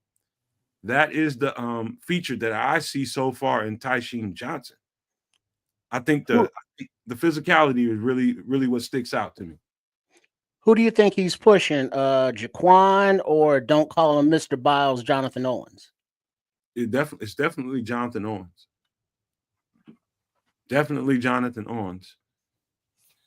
You know, if you want to be real about it, Jonathan Owens, I think they like the guy because he's basically Jonathan Owens. Just younger and cheaper. Yep. You just keep that on the practice squad. Worst come to worst. And if something goes sideways with Jonathan Owens, you can always elevate him and utilize that talent when you need. That's what you call depth, right? Especially in a position that they generally don't carry a lot of humanity at. You keep that on the practice squad, and away you go. Settle down, Dodgy. Settle down. I've seen him. I just didn't break him down. I've seen him a few times. I watched the whole Oregon roster pretty much. He just wasn't a guy that got the three stars in the circle. I'm gonna have to coin that. You get 3 stars in a circle, you're a bad motherfucker. 2 snaps up in a circle. Hey, girl. Elijah Hicks might be one of the guys you need to watch out for. Of his spot. Just looking at his tape again, he will, to the best of his ability and weight, he's bringing the thump, so he's gonna stick his head in there. That's exactly what Jaquan Brisker brought us, right? But he's not huge, which means that you may want to think about just some of the things that Brisker's going through in terms of his weight, but his ball skills are phenomenal. He tracks and catches the ball like a receiver, based on just real quick looking at his film and understanding where he's at. So I think he's a guy who the Bears can get and develop and get a lot from in the future. And if something does happen to one of the guys in the starting squad, I don't think you'll lose. I mean, UDFA, but I don't think he's going to drop off that far. He reminds me, and I got to look at some more tape because Tyrann Mathieu got a lot of range, man. But this guy's body type reminds me of Tyrann Mathieu, the honey badger. Yeah. It gives you you definitely had those vibes watching him, man. And knowing that Dennis Allen's attracted to him, that's going to just make me watching the tape and the evaluation process of him a little bit more dynamic now that I have something like I don't know. I have something to kind of go off of now. I know what I'm looking at, when I start looking at his tape now. It definitely pares down the process for me. And you guys probably feel the same way when you start looking at him. You start thinking honey badgers like I did. Just look a little closer. Any other thoughts on Tysheem Johnson, safety out of Oregon? Sophisticated thoughts likes him. Oliver likes him. And who is that? Somebody that James Weston likes him. Man, dude, this part of the year, anytime that the Bears sign a football player, I'm like a kid on Christmas, man, because I want to get into seeing what this player is and what he can bring to the table. This is great for me, man. I just love this, man. And so I see nothing but potential with these guys. And it tells you a lot of things when you think of, okay, they got out of the draft, and we talked about safety kids all off season, bro. All off season. Trip, you know this. We talked about safety. Okay, they're going to draft a safety. Okay, they're going to draft an edge rusher. No, they didn't. But what did they do right when the offseason started? I mean, right when the draft was over. Prioritize signing a safety, prioritize signing an edge rusher. Why? Because there's a whole hell of a lot of them in that draft that they liked, and they knew a bunch of them would slip and fall into outside the draft. That's what we're looking at here. They gambled, and I think it paid off. Well, that's the sad thing about everybody's opinion. It's like, oh, Poles got outclassed. Oh, Poles thinks he's the smartest guy in the room. Oh, Poles didn't know how to react when we were about to be on the clock and all the running backs went.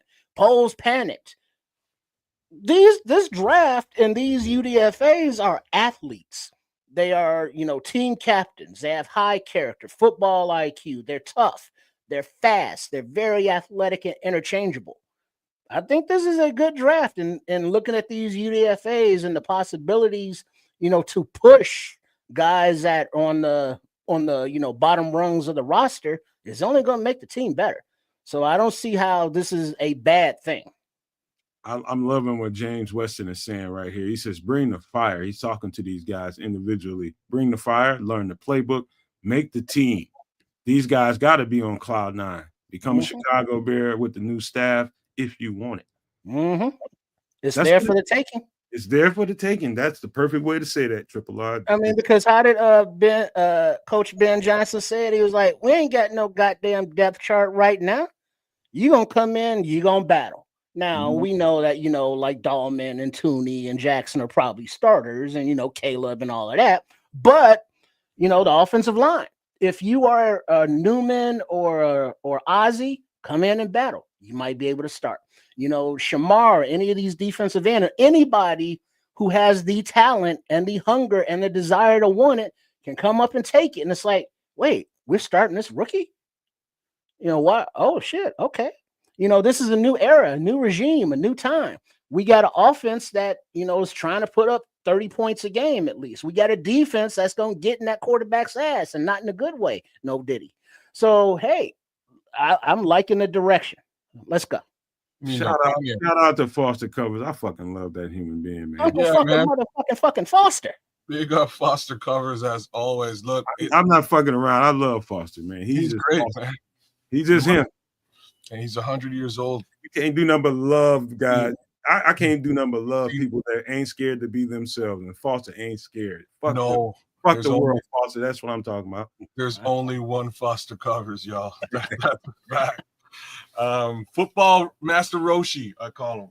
All right. What we got something else, kids? Are you ready for the next guy? No, we can go to the next guy. Really, I guess we're moving over to the offensive side of the ball now. Who you want? Well, let's get the kickers and the long snappers and shit out the way, man. Get the teams out the way. Look at you, get that bullshit on out of here, man. Hating on his teams. Come on, snapper, man. Get this motherfucker on out of here, man. Now, Luke Elkin, long snapper from Iowa. Is it? Wait, hold on. I gotta find. Oh, there he is. Iowa. I thought it was Iowa State, but it's Iowa. 6 feet, 233 pounds, and his claim to fame. He was the long snapper for our punter, 4th round pick last year, Torrey Taylor, there at Iowa. He's a great hiker of the football. Any other question? Well, let's move on. Like the only comment that I'll make is I guess they're moving away from the other 2 long snappers we had available from last season, and in doing so, they actually saved a bunch of money. Just bringing this guy as a UDFA. So, right on, Luke Elkin. You go. Go ahead. You got something. He's struggling. Like, what are we going to hypnotized? What do you got? You got something? No, I mean it's great to have a long snapper on the team. That's fantastic. Somebody got to do it. That's the realest comment there could possibly be. It's good that he knows Torrey Taylor, right? And they have a relationship. So those are the guys that'll be working together. So, maybe he got a little college bro lift up, but he gets the job done. Remember, our long snapper last year to start the season, he missed like 4 or 5 games, didn't he? He's getting a little older, man. It wouldn't surprise me that he did, but I don't know what the fuck he would miss games for. Ain't nobody doing shit to him. What happened, man? You had a hangnail? I didn't track that. You had a hangnail? What happened, man? It'll get done. It's a roster spot that must be covered. He knows them. Okay, let's move forward. We've already spoken too long on this guy. So anything else on the long snapper, man? yeah. God, man. Welcome to the Bears. He'd be lucky. He'd be lucky to eat with the regular team, man. Oh damn, he got to eat in his locker. That's You fucked just up. mean now. Man, I can't do nothing with that guy, man. Smell an athlete's foot with his sandwich. Hey, what you doing, man? You just be glad you're getting a contract, man. Hey, man, you're not riding with us on the bus, man. You going somewhere. Drive your own shit. No, wait. I'm not saying I don't appreciate having a long snapper. It's not until damn snap gets fucked up, then you're like, oh shit, I wish I had a good long snapper.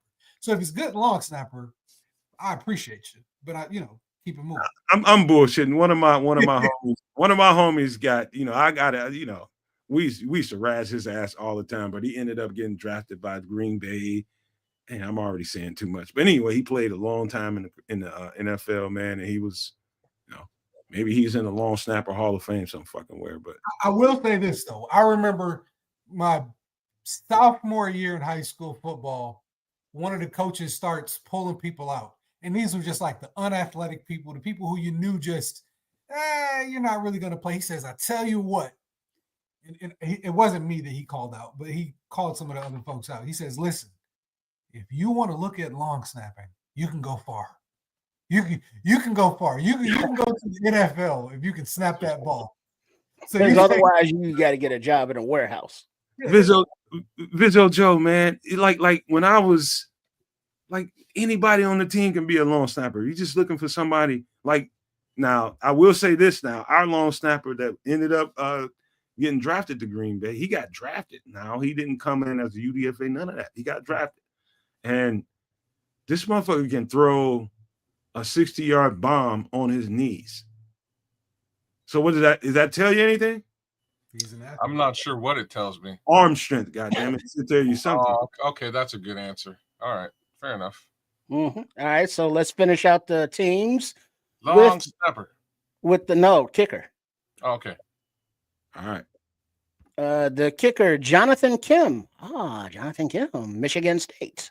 Sparty. He is 6 feet tall, 227 pounds, with a career long of 58 yards on the field goal. Hey, James Weston, don't cheer me on, man, because I'm kind of mean to special teams guys, and I shouldn't be, man, because I got special team friends that I love, man. I do. But kickers and long snappers and punters and shit, man, I can't do nothing with them guys. No, actually, this is important, and I'll tell you why. Cody Santos tops out at about 53 yards. If he's lucky. This guy's kicking him at 58. Hey, you wouldn't take 5 more yards? Hey, you know what? I noticed that he was coming in. He topped off in what I saw at about 56, 58 yards. And I'm just like, okay. Now, here's the important thing that probably everybody should pay attention to. Notice the players that we drafted and where they played at. Notice that there were the guys that were used to weather. Big Ten guys. Think about that for a second. You're gonna get to thinking about all the guys that we have. You think you talking about weather and conditions, guys that can play in those weather and conditions. To me, a kicker, you definitely don't want to draft a guy that's playing in indoors most of. And this guy has been in warm weather climates. This guy's been kicking in the Big Ten. He's pretty consistent from 40 yards and back up to about 56, 58 yards, like he just said. And so I thought he was very consistent, man. He was I think the best kicker in his conference for at least a year. I think consistency is there, and he's got a little bit of a leg too. But, well, now here's the question. Talking about Poppy Santos. He's pretty reliable from 49 and under. But in this day and age of having kickers who are kicking it, 60 yarders now, we saw last season. Do we need a younger, stronger leg? And this kid, his average, he's solid, he's reliable. What are the odds that Santos is pushed, or is this just like a camp, rookie camp, practice squad type developmental player? Hold on. Kids is probably the guy to speak to about this because kickers. No, about contracts and money being spent on the kicker. All right. Yeah. I think What's that's Santos' contract sitch like? Well, long story short, he'll be much more cost effective than the existing kicker. Cairo Santos has been in the league for quite some time. He commands a decent take. It's not like it's a kicker salary. It's still not astronomical. But the facts of the matter is what you guys have just sort of laid down. He's two things. Like, first thing is, within his given range, he's lights out. But once you get towards the other side of that range, like, I don't know if y'all remember this. Remember him doing he was on the sideline. I think it was like a 52-yard kick. He was like, no. well, you can't be mad at that. You can't be mad at that. At least He's he real. knows. He's telling you the real. You're right. He's being honest. He's telling you the real deal. He knows what his range is. The flip side here is this: it ain't easy to kick in at Soldier Field. It's not fun, and like Robbie Gould will tell anybody who's asking that, right? So far, we kind of have to give it up to Cairo Santos for being able to be pretty well lights out within his range. So the question is, can Jonathan Kim be lights out within that same range? And can longer? You know what I'm saying? And can he add that additional maybe 10 yards to what we were getting out of Cairo Santos? Personally, I'd be looking for somebody who'll give you 15 more yards, because I don't know if y'all were watching kickers last season. Yo, there was a couple of kicks that were beyond that 50-yard line. I was watching, kids, and that's the only, like, my natural instincts gave me some pause, because it seems like you in this, kids is right, man. You've seen one too many times that kickers were required to hit that 60+ yarder. Yo, and they nailed him. That was a crazy part, man. I was like, whoa. He's a big dude. He's a big dude, but I just, like, there's a couple times, like, I think I've seen a 56-yarder he hit that it had 56 or 58-yarder he hit, whichever one it was. And I felt like it had another 5 yards on it of air. I felt like it did, but while I watched that thing go through that, I was like, it looked like about another 5 yards or so. But I do think he's got a limit. I think anything above 60 yards, I think, is a push for this cat, from what I see.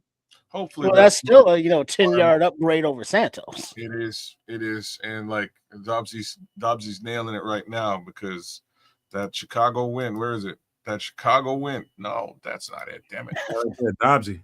Yeah, that Chicago win is different, y'all. So, like, hopefully he can manage that. Things to note. Look at Samo. Look at Samo. Read that shit out. Oh, what's he saying here? Samo. You can have all the leg strength in the world, but if you don't have control and know how to play the wind, then you can't be the kicker in Chicago. That's why Cairo's still here. Like, you're bang on, right? Like, he's lights out in these windy situations, right? During home games. He doesn't really miss. Yeah, but where does Michigan State play? What town? It's obviously in Michigan. Cold weather city, like Nomad was saying, and outdoors. This could be a direct nod to us. Like, yo, we need a kicker who's used to the weather and the elements, and give some competition. Every position on this team is being pushed by somebody behind them. Oh man, Boggy put a good little comment in here. Like, imagine we spent this much time on the kicker though. So Boggy's saying, where are you at, Boggy? The real question is, does this guy have a higher trajectory coming off the foot so it doesn't get blocked? And he's laughing about it, but he ain't wrong, right? So he's not wrong. That when things get a little bit long, Cairo Santos kind of has a bit of a flat ball. And we did see the Green Bay Packers take advantage of that last year, maybe twice. You know what I mean? So that could be another little piece to the puzzle. Perhaps his trajectory when he's kicking the ball has a little bit more arc to it. But enough about kickers. Let's kick. Let's James Preston's comment now. We got to give just do. Cairo is the most accurate kicker in Bears history. Keep competing. Let's keep competing. Whoa. He is, man. Robbie Gould, though. Let's not get it twisted here. I thought Robbie was the most accurate. Huh? I don't know about that. You don't know about what? No, Robbie was. I ain't gonna lie, but You know what I'm saying? Like we haven't had a kicker that good since Robbie. I will give Cairo Santos all kinds of flowers, but Robbie Gould is he's a special guy, man. That guy for a minute was and he might even still be the highest scoring player in Bears history. He was accurate as all get out, except for that 1 year, and that was all it took to get him the hell out of Dodge. And then he went to San Francisco and did it all over again. Damn it! So just so we set the record straight officially, yes, Cairo Santos is the most accurate field goal kicker at 90.5%. Wow. Okay. I will accept that, man. I will accept that. I will accept that. If there's some kind of analytics out there that proves that, all right. So Robbie was the highest point scorer? Definitely. Okay. Hey, man. So. Oh, no Cody Parkey allowed in here. Cornelius. Hey, Doink. I'm getting this off. What's the next guy, Trip? Who's the next guy? We're moving to the offense, so just pull them up and I'll read it off. All right. Let's go here. I appreciate you. I'm going to go ahead and take it out from here. I will catch you on Feed the Bears, coming to you soon. I see you guys are in here. I appreciate we all appreciate you coming and showing up. We've got 100 folks in the chat right now watching the video. 57 on the like. That's 57. So we appreciate 170. All right, okay, we're moving it. There we go. That's total. So keep the likes up. Watch the network. I myself will catch you guys later. Thank you for joining, and I'll see you on the flip side. That's our new super producer E. We ain't seen the last of him. You just now getting the surface scratch. I'll let you later, my guy. Aunt Moss. All right. Yeah, all right, go ahead, pull him up. JP Richardson, wide receiver from TCU, 5'11", 192 pounds. Now, this guy was a surprise. Number one, hey, don't go looking at his pictures, man. He's weird looking. He's weird looking. He looks like he's weird looking. Okay, I see what you mean. I do. I'm looking at a picture of, he's got tight hats and he's weird looking like a Keebler elf / some kind of alien or something. He's weird looking, man. But I'll tell you one thing, slot receiver is one of those positions that we had on the team that we felt like needed to be upgraded in a major way. And remember, kids, now I don't know if you remember this because you was really sleepy during the coverage, but I did mention that there is this, and I don't buy into all the naysay about any particular prospect because there's young kids, man. Like I was, man. You can find anything to say about a 19, 20, 20-something year old kid who don't know nothing about life. Yeah, they do stupid stuff. But it was talk about Luther Burden's character and all that kind of stuff. And I said during the show, I was like, if there's talk about that kind of thing, what they'll do at some point in the draft is draft a guy that can help compete against him. And instead of drafting a guy that can help compete against them, they went and got a guy in UDFA. I'm not saying, kids, that he's a competition to Luther Burden. He's nothing like Luther Burden. But this guy he's got something to him, man. He's got something to him that you like. He's one of those guys that, you got your Tyler Scotts of the world who's hoping to keep his roster spot, that this guy can route it up. I mean, JP Richardson can route it up. He's a slot receiver de jour in college, and he's better than Tyler Scott already at that. Just say that. Well, the more wide receivers we draft, the further down the depth chart Tyler Scott goes. I'm just gonna say, I really hope I hope all this competition he can rise and shine and show out in some capacity. I'll flip it the other direction here in conversation because he don't look like he looked like a Keebler elf meets John Bernthal from the Punisher. I mean, it's kind of like it's kind of like a Keebler elf meets the Punisher. Anyways, I've seen he's definitely a clean route runner. I don't know. There's a lot of firepower in that wide receiver room right now. I just wonder who actually sticks around. I would not, by any stretch of the imagination, consider this young man competition for any of the I'm just being mean now. You know, I'm getting into meanness. I just don't see him being competition for any of the guys that are there right now. I don't think he can compete with Duvernay, with Kies, That or guy even, looks like a mixture between a Keebler and Baba Louie. oh man, no, at least I gave him the Punisher. You know what I mean? I'm giving him a little something, but you know, I don't see it. But they're bringing guys in. There's gonna be like, this is one of the things that Ben Johnson was really real about over the course of the last couple of days. And he was like, I came in, I told everybody that this, you know, everybody's gonna have to compete. This is all a competition, and if you're not getting the rock, it's fine. You're still expected to block for the guy who is, and we'll get you the rock when we see your dedication. You know, that'll show us that you deserve the ball. And you know, because he was asked the question, is he special teams? He was asked the question, special something. He's special something. He was asked the question of Very special. What do you do with this wide receiver room and all these weapons? How do you keep the mouths fed?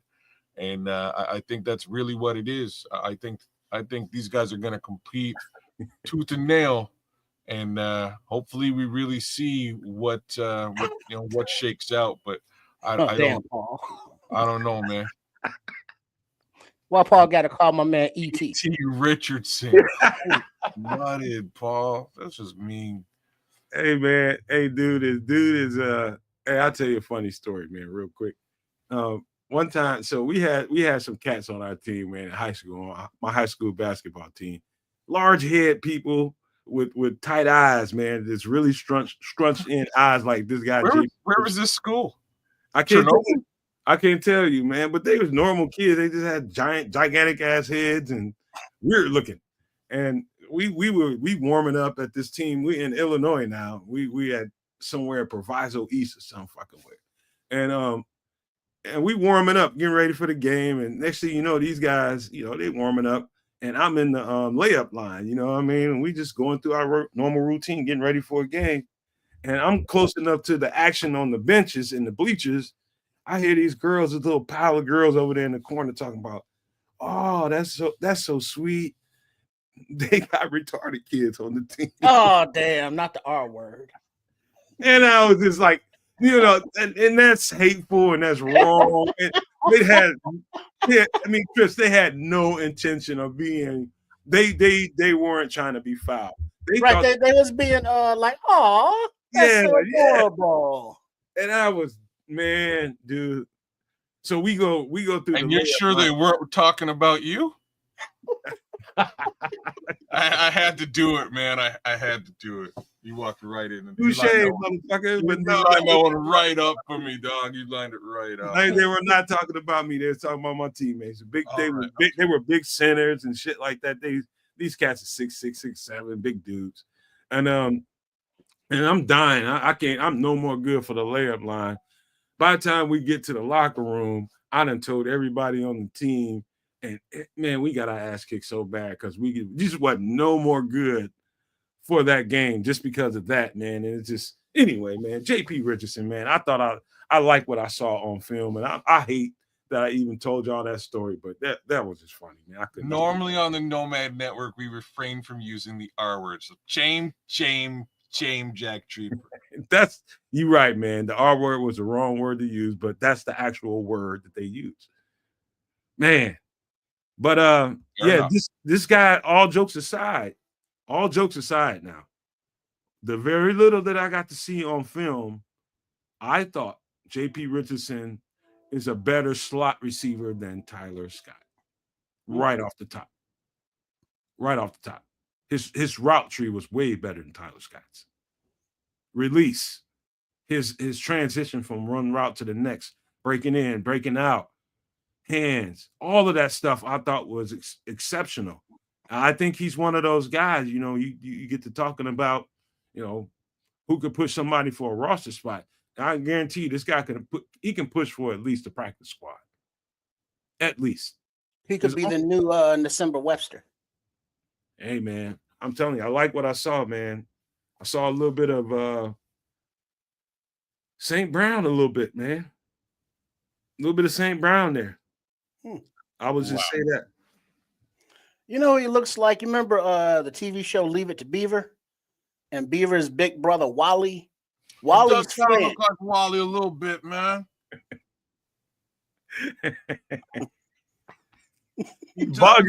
Boggy, man. Stop being mean, man. Oh, in all seriousness, dude can look like Sloth from the Goonies if he puts it down on Sundays. You know what? Yeah, Boggy. Right? Y'all done took this to the wrong level, man. Come on, Boggy. Don't be mean like that. That's cold-blooded.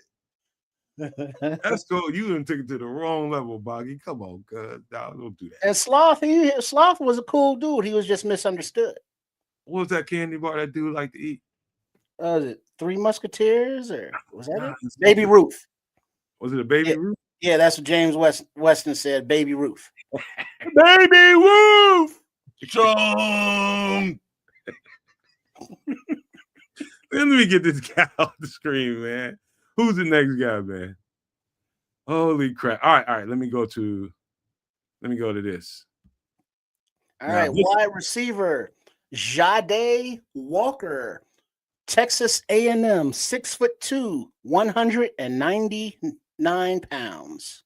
Now this one kind of Jade Walker from Texas A&M. This is the second guy from Texas A&M that we've signed, including what's his name? Shamar Turner. This guy watching all the Texas A&M tape that I watched. He's one of those guys that stood out. Like he's not extremely fast. He's an average speed in this day and age. Like if he played in the 70s or 80s, he probably looked like a fast receiver. But he's average speed in this day and age. But possession receiver is what I see when I look at Jade Walker. It's Jade Walker, I think. Oh, Jade, okay. Jade Walker. It's all Jade Walker is what it is. Great hands, very dependable. And that's one of those roles that I think now follow me, you guys. There's I believe that Romo Dunze is kind of turning into the possession receiver on our team with some big play ability down the field. I think that's what it's turning into. I don't know if you noticed that, kids, but it looked to me like he was turning into that guy. Where is Romo Dunze's role replacement? Where's that guy that, number 88 was the guy that Triple R liked, and he's probably not on the team this year. Colin Johnson. Okay, and so what I go ahead, kids. No, you're lining it up nicely because that's really what he is. He's going to be your 50-50 ball guy. And Colin Johnson did that very, very well last season when he got the opportunity. I can see All Day Walker doing the same thing. That's what they call him, man. Yeah, see, Jay Capone saying he's 6'4". Yeah. Maybe he is. I'm just looking at the spreadsheet of UDFA, so he could be. I got 6'2" here. He could be 6'4", and whereas Colin Johnson is what, 6'6"? Yeah, Colin Johnson 6'6". It's just crazy. And he's pretty fast too. I think this cat is every bit of 6'4". Just looking at him on tape, I think he's. I think the dependability is what it looks like to me because when they needed it, Texas A&M is on that 3rd and 8, that famous 3rd and 8, and you need somebody to make a play, somebody that's willing to go across the middle and absorb a little hit and not afraid of contact. Over and over and over and over again, you see Jade Walker being that guy. Jade Walker being that guy. I like what I saw, man. I think this is one of those guys that 5th or 6th guy. I don't know how many receivers that we kept, including practice squad, but somewhere in that bottom tier of that roster, this is a guy that can start making his way up that echelon, get on that thing as a practice squad guy, and then start moving up into rotation. Because if Romo Dunze is just so happens to, knock on wood, go down for whatever reason, Who can replace those traits and measurables? This is where a guy like Ja'Day Walker can come in and be handy. I wouldn't. Well, I wouldn't go that far. No, and I'm not trying to take anything away from Ja'Day. I would just. That's when I would line. I'd line Luther up on the outside. That's what I would do. But fact is, man, you got so many right now. Ben Johnson got so many different things he can do with this offense. It's kind of crazy. It's pretty nuts, man. This guy's got some traits, man. And I think the dependability, I think he knows. I think the more and more, now I looked at a little bit more of this kid's tape than some of these other UDFAs because I looked at a lot of Texas A&M stuff. Now I know a little bit more about him. And what I think is going on is he sees himself as this, this guy's got some, like, I don't know what you guys think of Justin, what's his name from Minnesota? Jefferson? Jefferson? Yeah. Justin Jefferson is no speed burner. He's not going to blow the top off anybody's defense. Even though he blows the top off of people's defense, it's because of his route running ability. This guy's got some similar stuff to him. He's not that burner, but he'll tear your ass up and keep that chain moving. So I was impressed by him, man. I like this kid. In comparison to JP Richardson, he's an X or Z. As versus, JP Richardson, he's definitely going to play the slot. But I think in Ben Johnson's offense, what you noticed about what they do, if you watch enough of that tape, you notice that they all kind of are interchangeable at the receiver position. You might see one game, what's his name? Amon-Ra St. Brown working a lot of slot. And that's where he sees the advantages. They see the advantages on tape, and he'll work slot this game. In other games, he'll play X or Z, and somebody else will play the slot. I think that's what we're getting ready to build here. You'll see DJ play the slot. You'll see DJ play X. You'll see DJ play Z, depending on what the matchup brings. Now, what you need is somebody that can bring these certain characteristics to the table. If something happens to, again, knock on wood, Rome Odunze, who can bring that skill set to the table? I think that's the particular reason why this guy was signed as a UDFA. I think Ja'Day Walker is here to see if he can, kind of body up and kind of emulate what Rome Odunze can bring to the table. I don't know if you guys see it that way, but that's the way I've seen it when I looked at him on tape. Yeah, like James is saying there in the chat, between Ben and Dennis, I think they want everyone interchangeable. That's on both sides of the ball. Wide receivers, defensive line, offensive line, safeties, defensive backs. The possibilities are so numerous when you have interchangeable parts like that you can find those matchup weaknesses. Whereas, like, all right, we going at that dude because we have the talent across the board in every position, which is so different than we've been accustomed to for a while, having the competition in every room being so deep. It is beautiful. I like this, man. And here's the beautiful thing. And before we get to the next guy, here's the thing about being, this quasi scout, what we do over here at the Nomad Network, trying to figure out what this regime is going to want to do. You can only grab a piece from here. You can only grab a piece from there. And you go into your evaluation process based off of those pieces that you just grabbed. And as the process moves forward, before we get into the season, they've gone through free agency. They've gone through the draft now. Now you're starting to see a picture develop in front of you. Now the blur is starting to go away. Now you're starting to, the images is getting a little bit clearer. Now you can see why someone like Ja'Day Walker would be someone that they would kind of target or covet as a priority UDFA. He got signed right away. That means he was a priority UDFA. I think, and you guys can tell me if I'm wrong, I think this is Romo Doomsday 2.0. That's just what I think. We shall see. Like I said, this wide receiver room is very, very, very deep and thick. And I think that's, just like these guys are saying, I think that bodes very well for Ben and Declan Doyle to be able to just flip the script on teams. Okay, well, you've got your best corner on what you would think is our best wide receiver. Let's move him into a slot just to drive you crazy.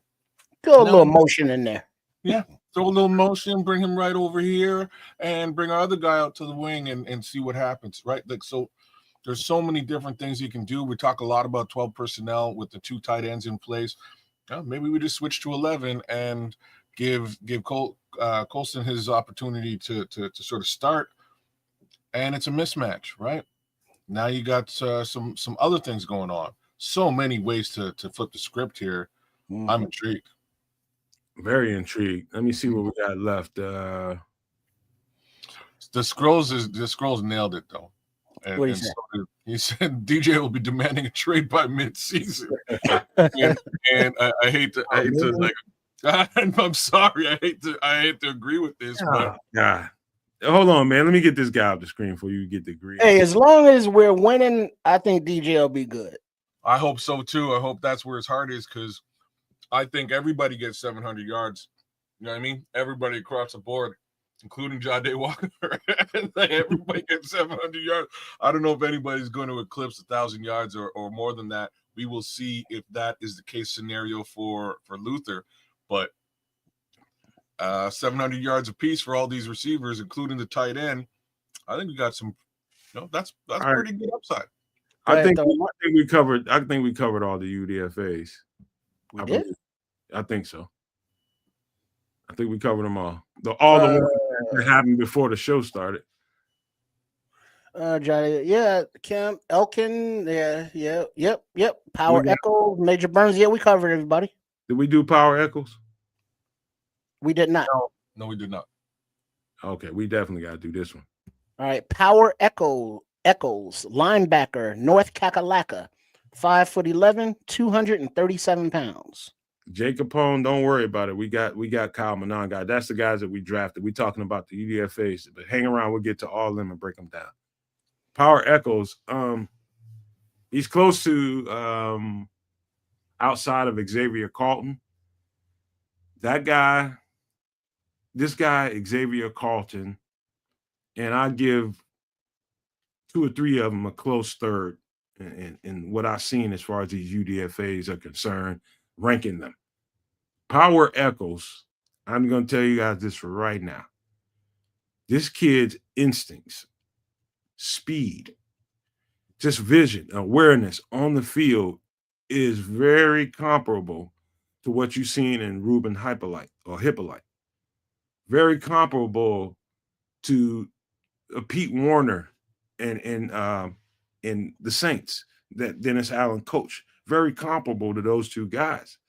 I'm telling you guys right now, this is a piece, man. This is a piece. Power Echoes, I just couldn't get enough of him. This is one of the guys that I can't wait to like watching. He's another guy. I got to say this too. He's another guy that was on the list that I actually looked at. And I had to, I don't know, for whatever reason, I'll go back and look at those notes and figure out why I didn't put 3 stars by him in circle. 3 stars in circle, you can get on the Nomad network. For whatever reason, he didn't get that. It could be that, I was rushing through some of those guys because I didn't think that the, linebacker was going to be a huge priority. But I don't know what it was. But I know this. Power Echoes is one of the upper echelon linebackers that I saw in this draft. And I'm talking about what position? Middle, weak, strong? He played middle linebacker at North Carolina, but he's got the skill set, at 6 foot, about 220 pounds. He can do anything. Safety? No, not safety. Okay. I wouldn't put him. Well, I'm asking saying safety because Illy Jones is saying that he's another safety type. No, I wouldn't say that. I wouldn't say that. If he's a safety, he's a huge one. Mm-hmm. You know what I mean? He's definitely all linebacker to me. There's it's definitely a team out there that probably could have looked at him and just like, could we transition him? It's always going to be coaches like that. But I think this guy's a pure linebacker, almost like Luke Kuechly level. There's a couple of plays that I seen on film before this UDFA period started. I saw him on film. His read and recognition is a big deal when it comes to linebackers. You guys know that. It's about when that ball snaps is having the play in front of you in your direct vision and in your periphery. Having an eye on everything, having the right depth to keep the play in front of you, right? And this guy is exceptional at that. I think Power Nichols was one of the better all-around linebackers that I saw in this draft. I really do. I think they got a steal here. I think the Bears did a thing getting Power Nichols in here. Now, coming in here and competing for a role or some spot on this roster, I was thoroughly impressed with Power Nichols. I'm just telling you. And I can't wait to watch some more isolated video of him and just see what he does play in and play out and just kind of concentrate on him versus what I was doing studying these players in the offseason. I just didn't spend enough time doing it, but I definitely spotted him and definitely had him on the radar. He can make himself small behind that defensive line quite well when he's blitzing. Other than that, you're right. He's got good read and recognition as to what's going on, and then he'll attack. I like him. He should be impressive to watch. And again, this is a good pickup just in case again something may happen to our big guy in the middle there. Knock on wood, right? If something happens, you can bring somebody like this in to back that up. I don't really see. Yeah, I'm not really sure who else would be able to do that on our team. I'll be honest with you. Well, now while you're bullshitting, our linebacker room just crowded as hell too. And I'm looking at Noah Sewell as a bubble guy because he can never stay on the field. There's that guy number 50 kid. I mean, Triple R. Don't forget about him, who I was high on when they brought him in here. Wait, who's that? Number 50. I can't think of his name right off the top of my head. Somebody help me out. Amen? No. Amen got he got on special team. Is that what you're talking about? No, Baskerville's gone. Been gone. Carlson? No. Isn't it linebacker, right? Carlson? Nope. Or the guy Schlesinger from Kansas City that they brought in. Whoever he is, he's gone. 50 is now Grady Jarrett. No. This kid's from UCLA. On the team now, linebacker? He was wearing number 50. He gone. Yeah, but this guy he's slowly. One thing I could tell you about the Chicago Bears roster, it was players that you didn't ever really get to see you didn't get to see enough, hence Kids and Eamon Agbagbamiga. There's some linebackers on this team. Now what you see going on with the addition of Power Echols and Ruben Hyppolite, you're seeing Dennis Allen start to kind of insert his guys, the guys that he wants to work with and the guys that he sees that fit his style, the speed of his defense, the physicality of his defense. Just what you're seeing is him coming in and starting to slowly, all right, let me see what my guys look like versus what Flus's linebackers look like. Let's see if any of them can match what I want from these linebackers. But that's a great linebacker room. I think we have some of the better. You got Eamon Agbagbamiga and guys like that on the bench. You got a great linebacker core. And there's Berlissimo out there, man. Shout out Berlissimo, man. We would have really loved to have you on, either today or even yesterday, just to get your take on some of this, because we know how deep you get, man. But we'll figure a way to get you on, man. Yep. Yes, sir, Berlissimo. I definitely sent you an invite. But this is the last thing I would say about Power Echols and the whole Dennis Allen conversation is definitely he doesn't want to flush those Flus linebackers down the toilet yet.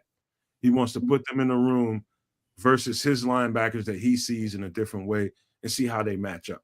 Could be a linebacker or two that they keep, but he's definitely bringing on his type.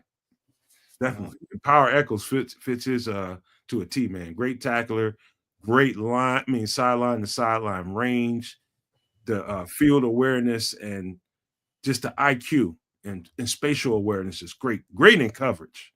really good in coverage. That was definitely a trait that I saw about him. And I know I'm going on and on about him, but that's how impressed I was with Power Echols. All right. Mm-hmm. All right.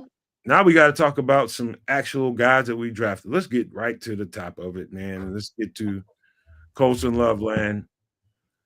Guy that we did over here at the Nomad Network. There's probably 1.5 shows where he was talked about heavily over here. And I widely considered him as the best receiving tight end in this draft. And I stand by that. I think he's a giant receiver. He is. The dynamic that he's going to bring to this offense, I think people are racking their minds, kids in Triple R, trying to figure out what this is going to look like with Cole Kmet, what it's going to look like with DJ Moore, with Luther Burden now, and Romo Dunze and all these guys that we have. Carl Jones. I don't want to get so wrapped up into the ball distribution conversation, and I just want to isolate this conversation down to what Colston Loveland can bring to the table. He's definitely a blue chip tight end. I think he's like Travis Kelce, and I think he's got more top end speed than him. Oh boy, that's a good comp. Like I usually hate comps like this. You know what I mean? When we're really reaching, you know what I mean? You're talking about the number one tight end in the league for many years, but this particular kid has a good amount of wiggle, a lot of hip and breakaway speed. All three of those things kind of look to me like a Kelce / Gronkowski type situation, and hopefully that's exactly what it amounts to. That's my look at Barry Lee's saying he runs routes like Keenan Allen, gets vertical and horizontal separation easily. The separation it's so evident in the film. It is real. It's very evident. You see, he'll just sort of swivel his hips and he's got 5 yards on you, and hopefully that ball's coming, because if it is, he's gonna take off, man. So I really need to see how this is going to be utilized in this offense, because I think it could be dangerous. Definitely. Oh, and Nomad, the linebacker you were talking about, Carl Jones. Carl Jones, yes, sir. Thank you. Now he's wearing number 43 because Jared came in and big boy at 50. He took his shirt off. Who took it? Great Jared. Yeah.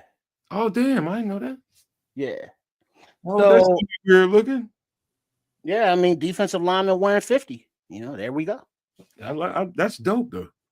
Well, Scrolls hit it. I think, or at least for now, should be retired.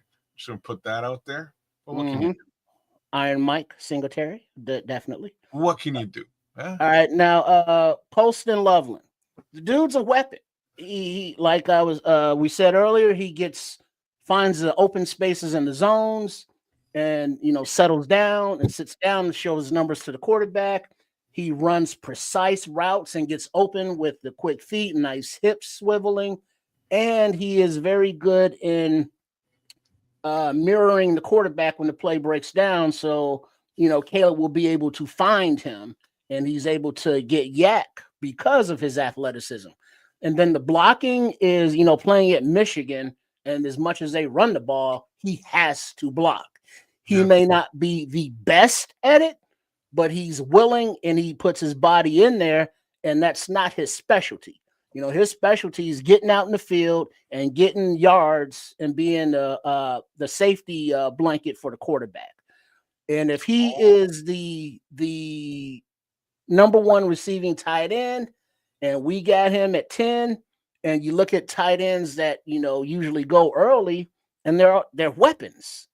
And being that the comp to Colston Loveland is, Sam Laporta, who Ben Johnson worked with and made, into a good, productive player, we're just projecting that running that 12 personnel, Kmet will be more the inline guy.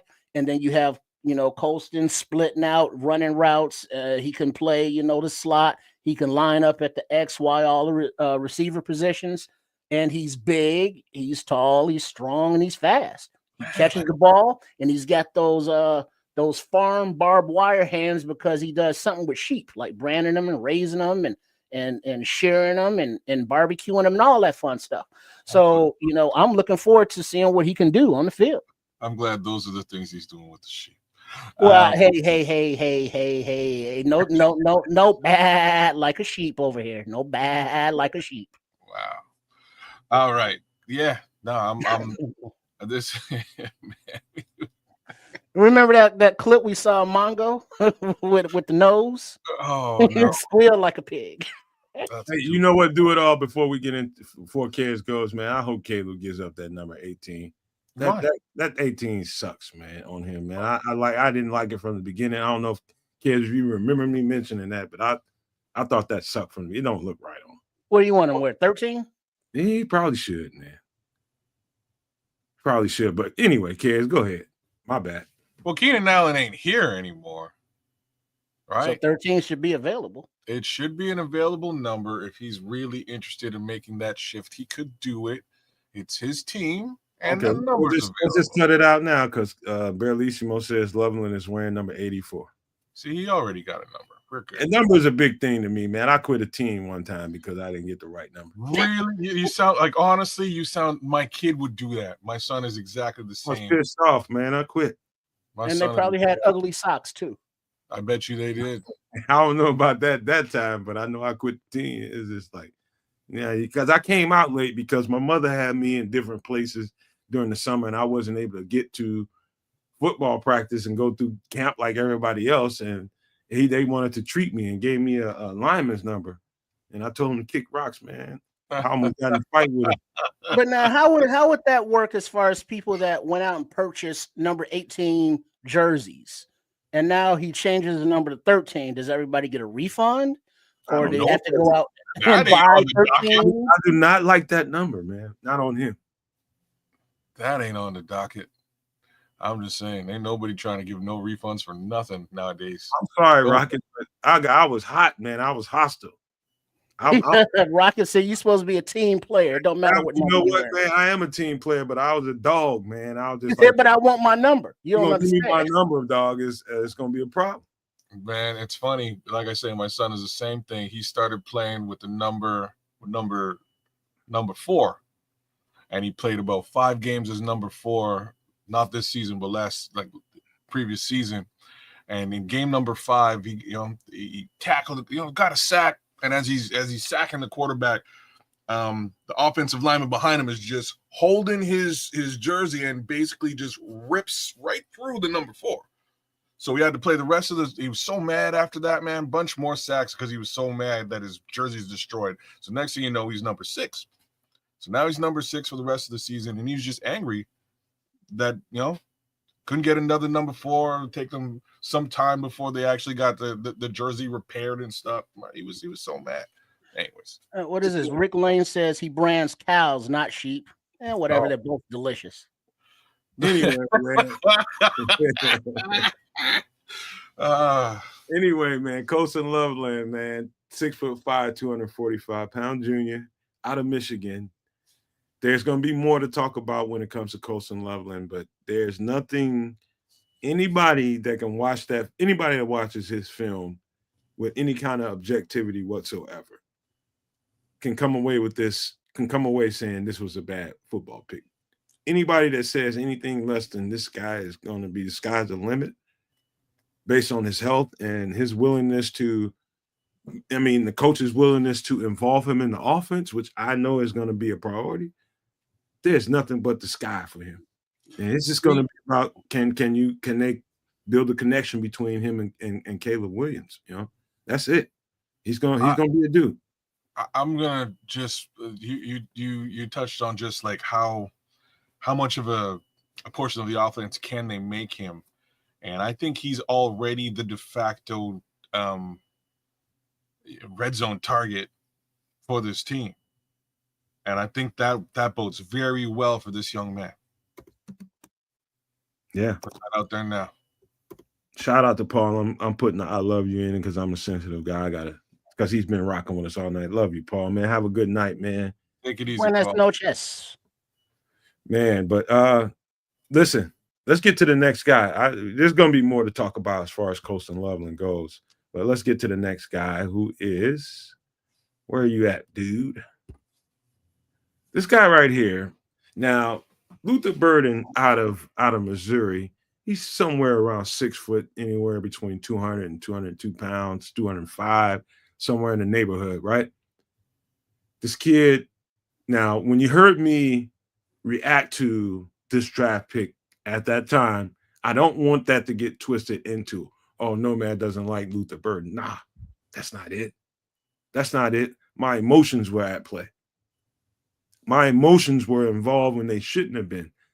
And I remember at that point, based on my reaction, probably me sighing and just like, I wanted somebody else.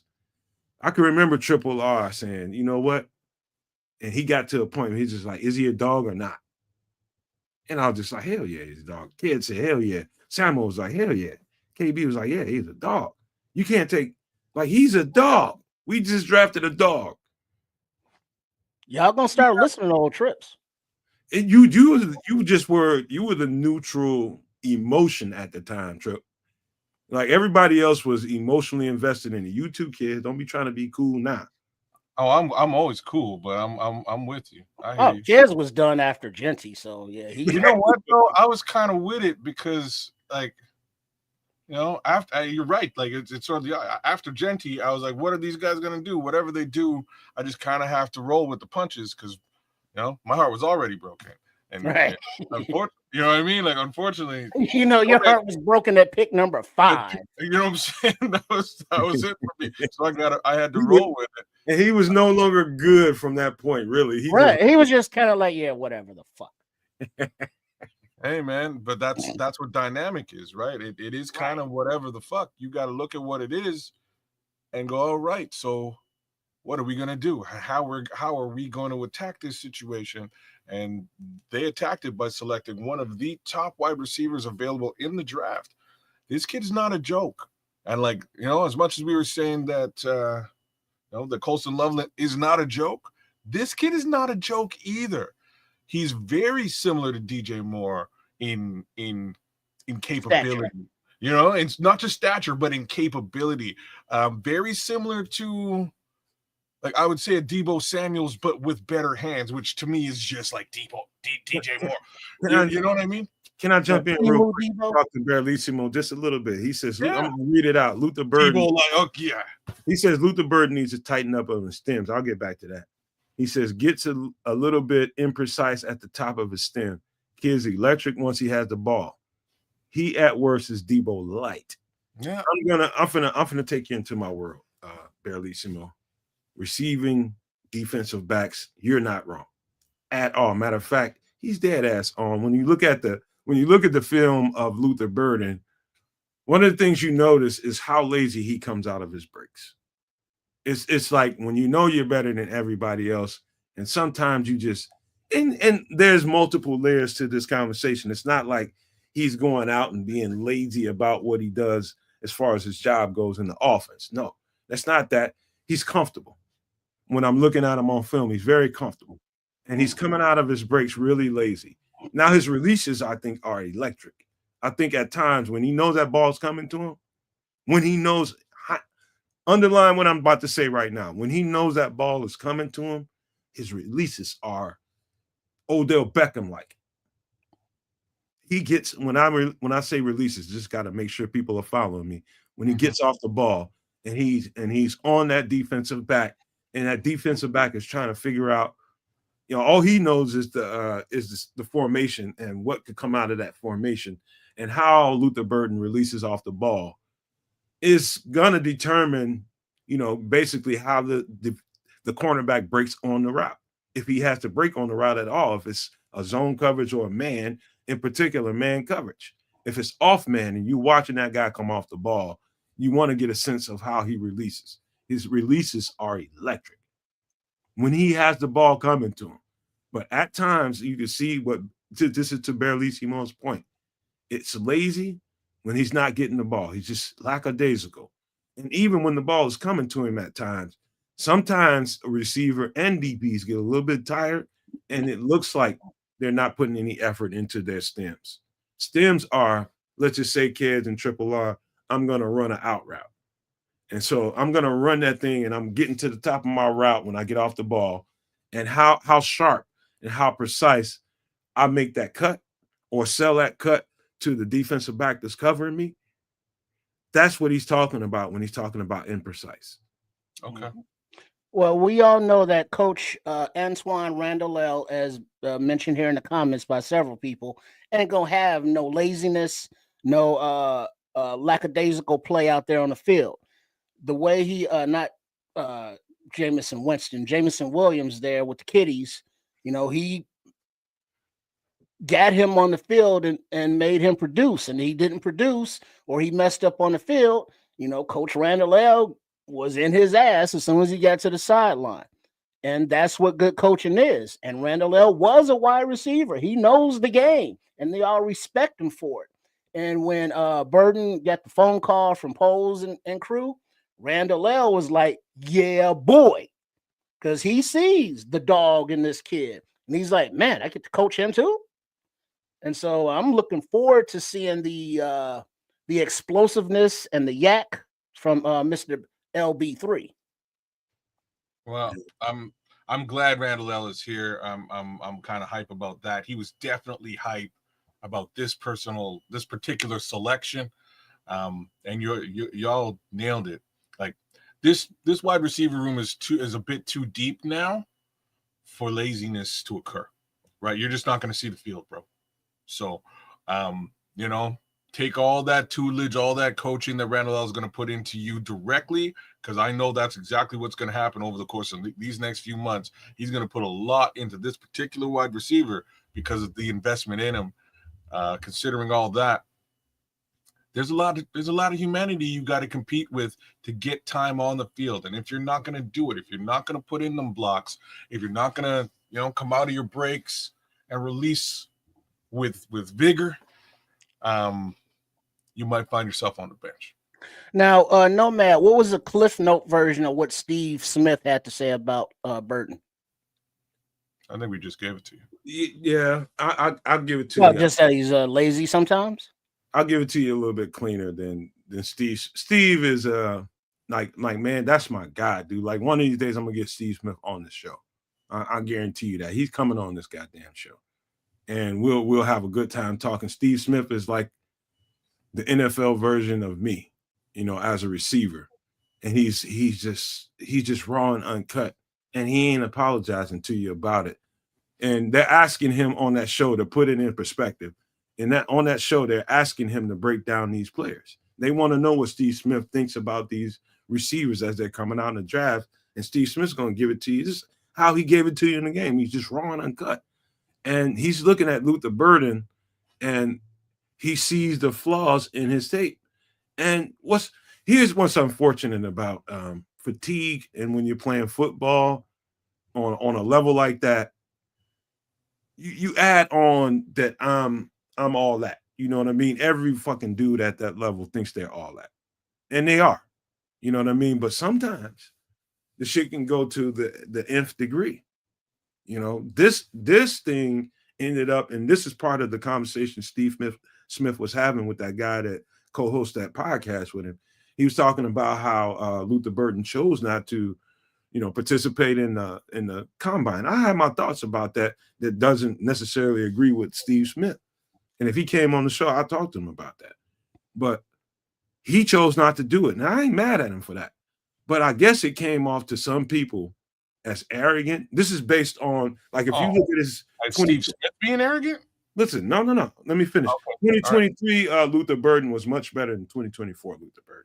Fair. And so 2024 Luther Burden knew he was dope and knew that he was a first-round pick. And that carried out through the season. And it culminated in him not having the best season, not matching what the 2023 season was. And it culminated in him not performing at the combine. And so the powers that be in the NFL sphere, the whole conglomerate that makes up the NFL, that shit can come down on your ass like a boulder. Ask your Sanders. Luther Burden just so happened to be a victim of that. But our reward, we got Luther Burden, but he got kind of, beat up by Steve Smith a little bit, but he wasn't wrong in his breakdown. He was just like, he's lazy. It goes back to what Barrelissimo was saying. He's got to clean up his route tree a little bit and his stems and making that break and selling that route to somebody. You can't get away with that shit in the NFL. It's got to be clean. It's got to be precise. And that's what Steve was talking about. And when the ball wasn't coming to him, how did he perform and what kind of player was he? I think we went there, and that's where it got a little bit heavy-handed. Steve slapped him around a little bit. Well, I like when Steve's a bit of a jerk because it tends to light a fire under these wide receivers out there. So call it like you see it, Steve, man. Don't stop now. Yeah, I love Steve Smith, man. I ain't got nothing but respect for that guy, man. I know me and him, I'd have been that motherfucker fighting him on the field. Literally, we've been in the middle of the field after a route, just fighting. Helmet on and everything. I'm punching his helmet because we the same kind of guy. You know what I mean? Ain't taking no shit off nobody. I love this breakdown. He was absolutely right about Luther Burden. Cool. All right, before we move on, Barrelissimo just hit it in the chat, but I will announce it as well. There has been another tryout invite. UDFA, Isaiah Green, cornerback from Campbell, 6 feet, 200 pounds. I will take a look. Isaiah Green, huh? Yep. Give me a second. SMU. I will look at him. I love the DBs. Y'all know I love that. But let's get to the next guy. We got to who's the next pick? That was Shamar, wasn't it? Shamar. See the Shamar or Ozzy? Oh yeah, boy. Shamar. Oh yeah. Hold on, where you at, boo? Boy, where you at? I gotta find the graphic. Another. Wait. Let me get this comment in real quick from Samo. Seems to me like Luther Burden has been the best and most productive player on his team for so long that the coaches became soft on him and didn't want to hold him accountable. He hasn't reached his potential. That could be fucking true too. I don't know where you got that nugget from, but that's true too. I've seen that happen too. Where a guy, I walked into a situation like that when I got to college. Motherfuckers just got a certain kind of status, and kind of the coaches kind of back up off you and ain't holding your feet to the fire and pressing your ass like they know they should be. Yeah, like if you're the coach's kid, stuff like that happens there too. All right, they're saying Ozzy was before Shamar. Oh, my bad. Let me get him up. I don't know what it is about Ozzy, but just the joy and the happiness on his little Zoom call on his face. He was just like, "Hey, how y'all doing? I'm a bear now." And I was like, "Oh, look at him!" But he's like a huge human being with that big ass baby face. Yeah, that's funny. Like, so my son's again previous team 2 years ago, they had a 16-year-old playing left tackle. He moved into the center position afterwards. Kid was 6'7.5". Just this monstrous child, and the face was so young, and you're looking up at this little baby. You know what I mean? Like it was crazy. Look at this kid, and I see this young man here, and it's quite the same. Looks super happy and stoked to be a Chicago Bear. His tape is sort of my answer to it is it's sort of vanilla. He does the things right that you want him to do correctly. Not a lot of mistakes, and that's really what you want from an offensive lineman. There's not a lot more for me to say about it, but I like what he put on film, simply because again, not a lot of issues there, and that's what we need. Yeah, he's a kid that can come in and compete, whether it be for left tackle or right tackle, how the coaches decide to split it up. He could be the swing. But he is a young piece that, if not this season, we can look forward to be a starter next season or down the line. And, this is the kind of kid, Boston College, got the pedigree, he has the skills, he has the size, he has the athleticism. He's good to go. I will tell you this, and I just sent an invite to Barrelissimo because I know this is Barlissimo's neighborhood, like Mr. Rogers. He loves these offensive linemen. And you know what? Let's skip to Shamar so that we can get. Hold on. He'll fall right on into place. Let me. Okay. All right. Let me spit my thoughts out about him, man, because I'll tell you the story once again. It's me watching Azie Trapo early in the process and moving on to the next guy at a rapid. You're just trying to identify the guys and then come back and watch a little bit more. That's just my process. I don't know how everybody else does it, but it was extremely boring watching him play football because it was so clean, so quiet, great feet, great this guy gets off the ball and gets leverage. It's like this guy is really, when I say really good, I think he's really, really good. At 6'8", about 315, somewhere in that neighborhood. This guy is really good, man. I'm telling you guys, when an offensive lineman, when you watch an offensive lineman and you're starting to get bored watching this guy play, that means somebody's really good. Really fucking good. And I saw the highlights of him going up against your man Gelati. Ashton? Stonewalling him. Oh yeah? Yeah. Every I think this kid gave up, what was it, 2 I just sacks? put one in his I just put an invite in his Twitter, so he should. I think he saw it. I think the kid gave up 2 sacks over some period of time or something like that. Yes, he has, and he has powerful hands too. He latches on, and this it. That's it. You in jail, goddamn. You in jail, man. But the other little specifics about his game is the knee bend. Look at the scrolls. I know you read the same thing. Look like somebody put the Gerber baby's head on a left tackle's body. Yeah. And it's so true, man. It's so true. Hey, yeah, man. The motherfucker ain't got no chin and his head's round.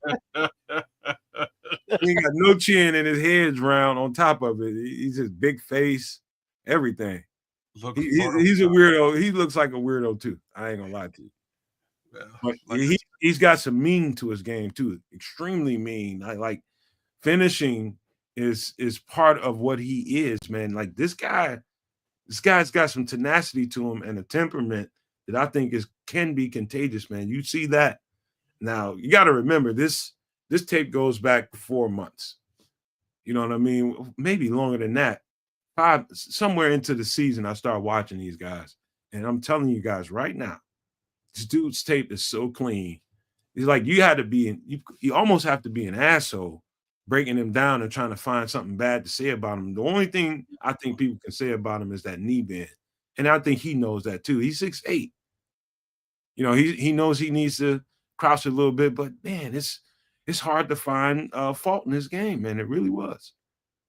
Is that Barlissimo? That's Barlissimo, but he's muted right now. I'm just gonna give him a little heads up. Oh. Mama say something wrong with your medulla oblongata. There he is. Alligator's only hungry because he got all them teeth and no toothbrush. At least you're honest about it, brother. Good to have you on, man. Good to have you on. Thanks, guys. Azie Trapo, I've been going back and watching his 2022 tape because he played left tackle exclusively then, and he moved over to right tackle. People saying, "Why did he move over to right tackle if he's a left tackle?" Well, the guy that they got coming in can only play left tackle. He's never played right. And Ozzy said, "Okay, put me across the right because I won't need help."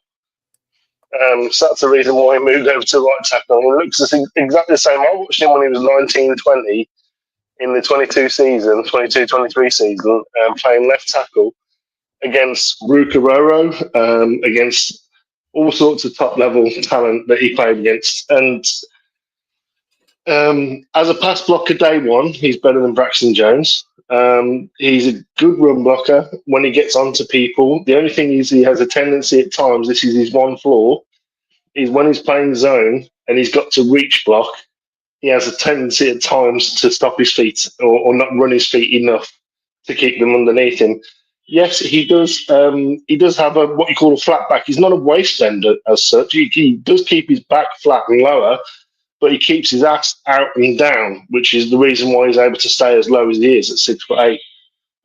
He's got good length, he's got good power, and he's for his movement, for his size, is ridiculous. People talking about Mike McGlinchey. I think people like Rob Havenstein, the Rams. He's more sudden than Rob Havenstein. He's not really a good comparison. He's got better feet. Do you remember Rosengarten last year? Yeah. That's who he reminds me of. If Rosengarten could play left tackle as well, at worst he's going to be a swing tackle for years. At best he's going to be our lockdown left tackle, especially if he gets just a bit bigger and stronger. When I say bigger, I mean muscle mass. He's lean for 6'8". I know he's 6'8", 315. He could easily put on 10 of muscle, 10, 15 of muscle, and it not slow him down or make him any worse a player. Sky's the limit with him, really. But as a base, he's going to be a dependable swing tackle for years. But I think he's got a legit chance to start. But don't rule out Karan Amagaji. Hey, Bellissimo, I see Taylor Decker. Yeah, I can see that because I mean, and Lane Johnson as well, because Lane Johnson's a big son of a bitch. So I mean, you could see both really. All right, I came prepared. I didn't know you was gonna be here, but I did pull up this, and I had this. This is just a play, and tell me what you see here. Taylor Decker would be right there. You guys, can you see it, Bear? No. What are you talking about? No, nothing on screen yet. My bad. I didn't share it on screen. Give me a second. Give me 1 second. My bad. I didn't share it. Let me show you. Want me to take this down? Yeah, you can take that down for a second. This is This is just a play. Tell me, can you see it now, Bellissimo? Yeah. All right, just tell me what you see here. This would be Taylor Decker right here, right? Yeah.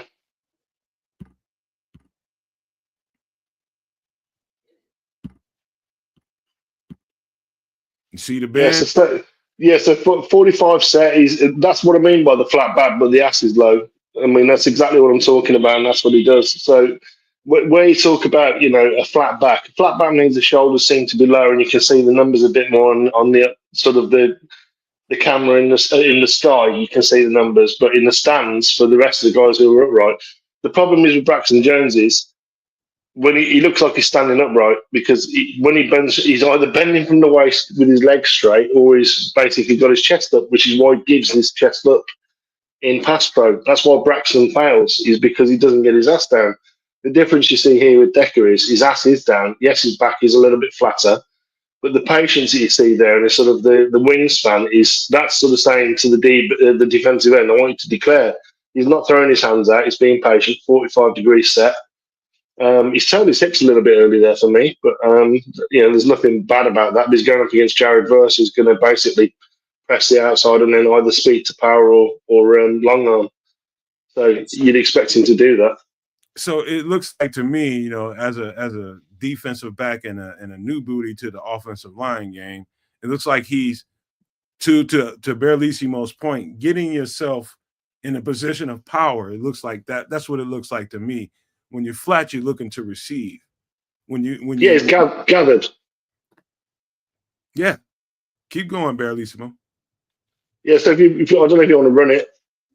All right, let me back it up. Yeah, so you see the difference is, like with a lot of offensive tackles, you can either do two things. You can either flash your hands, which is like you basically pop out one hand and see what the defensive end's going to do with that. He's either going to try and swipe it or he's going to try and get into your chest. And if he tries to get into your chest, that's when you independently hand strike. But you see he's just using his mass just to basically talk him and send him around the edge of the pocket. The only thing I would say is, as a critique here, is Taylor Decker actually turns his hips to sideline a little bit too early on this rep. So that's correctable. But at the end of the day, he just basically says to Jared Verse, okay, you declare. I'm confident whichever way you're going to go. If you're going to try and use power, I can anchor and I can reset, and you're not going to get me with power. And if you want to go around the outside, I'll watch you do that, and I'll send you around the outside. And my QB is going to be able to step up into the pocket because our centre guard is pretty damn good. And that's going to be the same with the Bears. I mean, people who underestimate Jonah Jackson, do that at your peril, because he'll bury you. I mean, Barlissimo, I have this radical thought, and this has always been a question for me. I don't I love understand. radical thoughts. I don't understand why coaches teach their offensive linemen, especially tackles, to be in the position to play kind of like, like you got to sit there and take, to me, and I think Braxton Jones, I mean, not Braxton Jones, but Darnell Wright, he's one of those guys. And I think Marcus Bowe is another guy coming out of the draft. I've been watching his tape. He's taking the attack to the defender instead of waiting there and trying to absorb the attack. Get on his ass. I don't understand. That's too passive to me. And I don't. Do you understand what I mean by that, man? Yeah, I mean, first two things I coached all my offensive linemen is, okay, the clue is in the name. The first word is offensive, and that's what we're going to be. We're going to be on the attack. We're going to be dictating because we know what the goddamn play is. We know what they're going to look at. When we look at their alignment in when we're out in base, I want my offensive linemen are pretty smart, generally speaking. So when you see the same information, let's say colston Loveland, we're going to send him out on the widest wide out on the field side. Okay, we're going to motion him in past the slot and see what the defense does. And as an offensive lineman, yeah, I'm looking at the guys in front of me and where they're aligned, and I'm going to think about whether I'm covered or whether I'm uncovered. So covered means that depending upon where you're supposed to go on the play, that the defender is in your way. And uncovered means technically that defender should not be in your way because you're going away from him based upon his alignment. So you look at those two things, you're going to dictate the play. That's the whole point. We're the offense, we're going to be offensive, we're going to dictate the play. What the defense does in response to that, that's how we work together, that's how we combo block, and that's how we get on the offensive that way. So that's the two ways that you sort of, you coach it, is that when you're in pass pro, you're still not passive. Yes, it's pass pro, but it's not passive pro. So we're gonna show a hand to the defender for a tackle. For a guard, we're gonna strike him straight away. If a guard is within arm's length, so the first thing we're gonna do is punch him, even if we're going backwards. If we're a tackle, we're gonna show him a hand, see what he does with it, and then we're gonna give him another one to deal with. And that's the way I used to coach it. But that's the way I like seeing my players play. That's how I like to see the players playing the NFL, is that they're not just going to be passive and sort of say, okay, what are you going to do, Mr. Defender? We're going to say, okay, I'm all right for you to go this way if you want to go around the outside, but if you want to come through here, I'm going to give you help. And that's what I prefer to see, and that's why I like linemen like Darnell Wright, because that's exactly what he is. And, Azie Trapo, when you look at him, when you watch him play, he is very good with his hands, and his size, his feet are excellent. They really are. The only thing is, like I say, on a zone play, so wide zone runs when he's the backside of the play. At times, he doesn't bring his feet with him, and that's when he gets top heavy. He gets out over his skis, and that's his one fault. He's already identified in interviews that he knows that's an issue. So the fact that he's identified it's an issue means he's going to work at it, because why would you say it's an issue if you're not intended to work at it? Yeah, I think Samo definitely got where my mindset is. He says Nomad hates tackles that catch blocks. That's basically what it is. It's just like, it's almost like you're waiting for a nuclear bomb to hit you. It's like, why are you sitting there waiting for it to happen? Be proactive and beat his ass. You know what I mean? It's like, and he says right after that, he says, throw them hands. That's my biggest issue with it, Barlissimo. That's just a fundamental thing that I have a problem with. It's just like, I hate to watch them to sit there and wait for somebody to attack them. It just gets on me. If you're passive, then you're giving up every message that you have in the huddle to the whistle. You might as well be a defender, because at the end of the day, that's what you're kind of doing. You're playing in the defensive mindset, not an offensive mindset. So attack them. Yeah, that's my only thing, man. I had to throw that out there.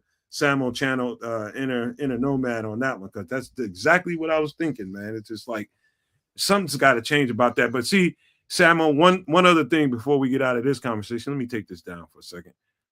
One other thing about this conversation is the fact that the football game has changed. Like, there was a time in an era, and I watch all eras of football.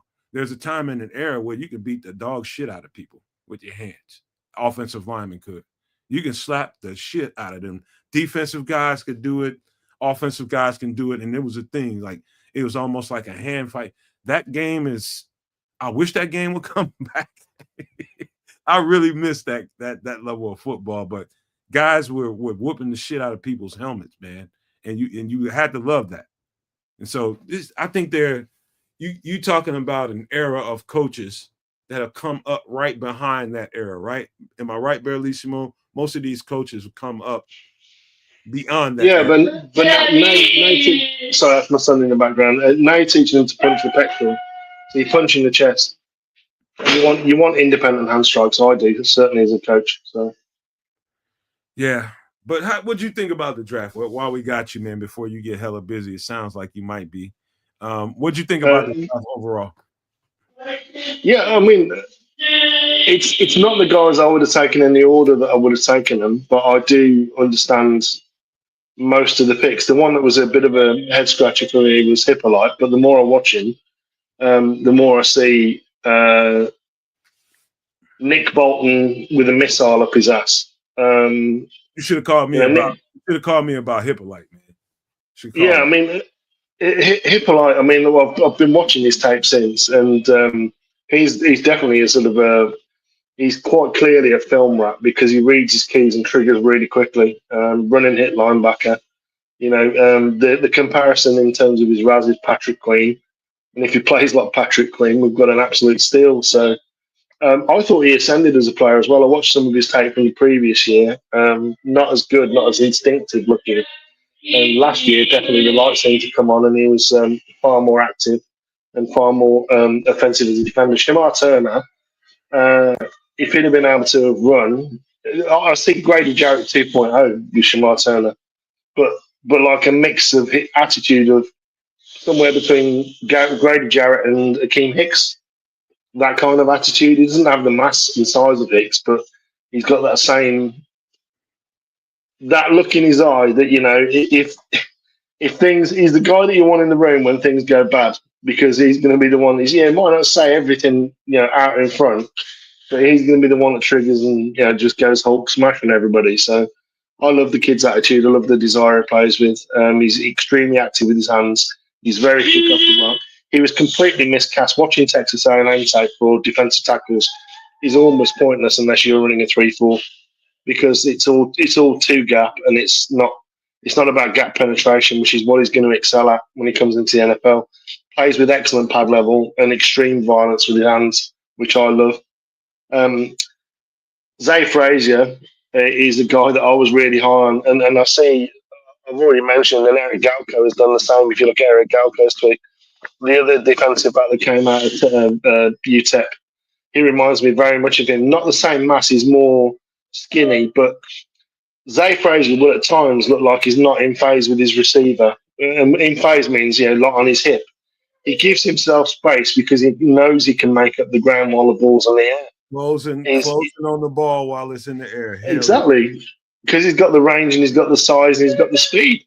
So he knows he's almost like he's baiting the QB. I dare you to throw it. Yeah, your man looks open, doesn't he? He looks open right now, but by the time the ball gets here, guess what? I'm going to be in his hip. That's what got seven interceptions, was it last year? Or was it 5? I'm not sure. I think it was.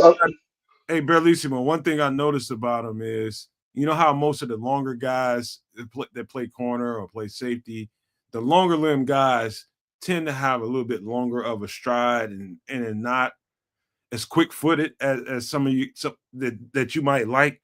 Like he doesn't have that problem. That dude, he's 6'3", maybe better. I'm 5'11" at best, and I have quick feet. That dude's feet is quick as mine when he transitions and breaks on a ball. He's longer than me. So that like that subtle little nuance about his game, that dude can break on the ball just as fast as me at that height. Special. Yeah, he's one of those guys. You look at him, you think he's rangy. He's going to be a long strider, like you say, but he's not. He's quick. Go watch his 40. I mean, he's what was he? 151, 15. He's 10-yard split. I don't know about the 10-yard split. I really, man, Bellissimo, I can't lie to you. I don't get into all that. I know I seen the 40. It was about 14 yards. That was about it. Yeah, I mean, like you said it. You said it very well. I mean, his acceleration is really good, which is what you like. You know, it's that acceleration to read and react, and he's not afraid to play top down. He's not afraid to sort of give the receiver a bit of cushion and say, okay, I just dare you to throw it. The only thing is, he's like, you know, he's gonna need to get in the NFL weight room. He's gonna need to put mass on. He's gonna need to be more. He's not afraid to tackle. He just he doesn't go looking for contact, if you want to put it that way. It's not like he's a Devin Witherspoon or anyone like that. You know what I mean? You're not gonna confuse him for him. But at the end of the day, he's not afraid to put his face in there. But he's perfect for what I think DA wants, which is press man. You know, he's that typical sort of 6'3" press man, get in the face, stay in the hip, watch him run downfield, give him a bit of space, but just to bait the QB to throw it, and then say, okay, I'm going to pick it up. Hey, you know what? One other thing I would mention to you, Bellissimo, is if you look at the traits, like think about the kid's name out of LSU. What's his name? I'm thinking him off right off the top of my head. Major Burns. If you watch him I love him. If you watch him on tape, there's times when they're playing him as an extra linebacker, and he's playing a lot in the box. What I'm thinking, DA is thinking, he's looking for guys that can be kind of position versatile, which is why he's having that conversation about Kyler. He's telling Kyler, start learning some safety. He already knows boundary corner, but start learning some safety. Start learning that assignment, that role, so that you can get on the field and stay on the field more often. I think he's looking for guys that can move from place to place and be comfortable.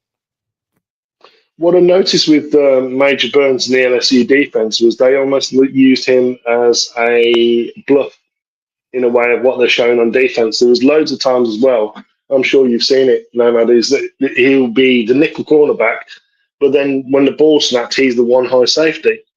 There's times where he'll be out wide and he's the blitzer off the edge. He's like a D end almost, the way he's coming off the edge, because he blitzes really well. There's times where he's the will linebacker. There's times where he's a too high safety. He's just extremely versatile, which I really like. And he's, from what I've seen, I didn't see him miss a tackle. So yeah, he's not necessarily a hitter, but he's a very effective tackler. So basically what Bellissimo just described is, I guess you would call that he's basically describing quasi-exotic defenses when you got a safety that's lined up as will linebacker and playing in the slot, and he's basically setting this guy up as kind of a wild card to kind of confuse the defense, and that's a trick bag, situation that you can, if you got the right kind of players, that you can do to to an offense. And I think Dennis Allen is all about that, moving guys around and not giving a tail to his hand and having them all be aggressive. I think that's the name of the game, I think, for Dennis Allen, I believe. Would you agree? I think the Vikings, he'd have been perfect for their defense, where they show one thing, they show pressure, and then they bluff out of it. They might not show pressure, and then they'll send someone from a position where you don't expect it from. He's perfect for that type of scheme, and I think Dennis Allen's going to be bringing pressure from all over. I mean, what I saw from Dennis Allen at the Saints was he sends loads of overload pressure. And I think having people who are versatile to be able to drop out into coverage from a position where it looks like they're going to go, or whether they're going to be in what you think is going to be pressure, and then they're going to bluff out of it and be the one high safety. Major Burns has that flexibility. As a UDFA, I think he's got fantastic value, because you will literally, if you want him on practice squad to be a scout linebacker, he can be a scout linebacker. If you want him to be an outside corner, he can be an outside corner. You want him to be a slot, he can be a slot.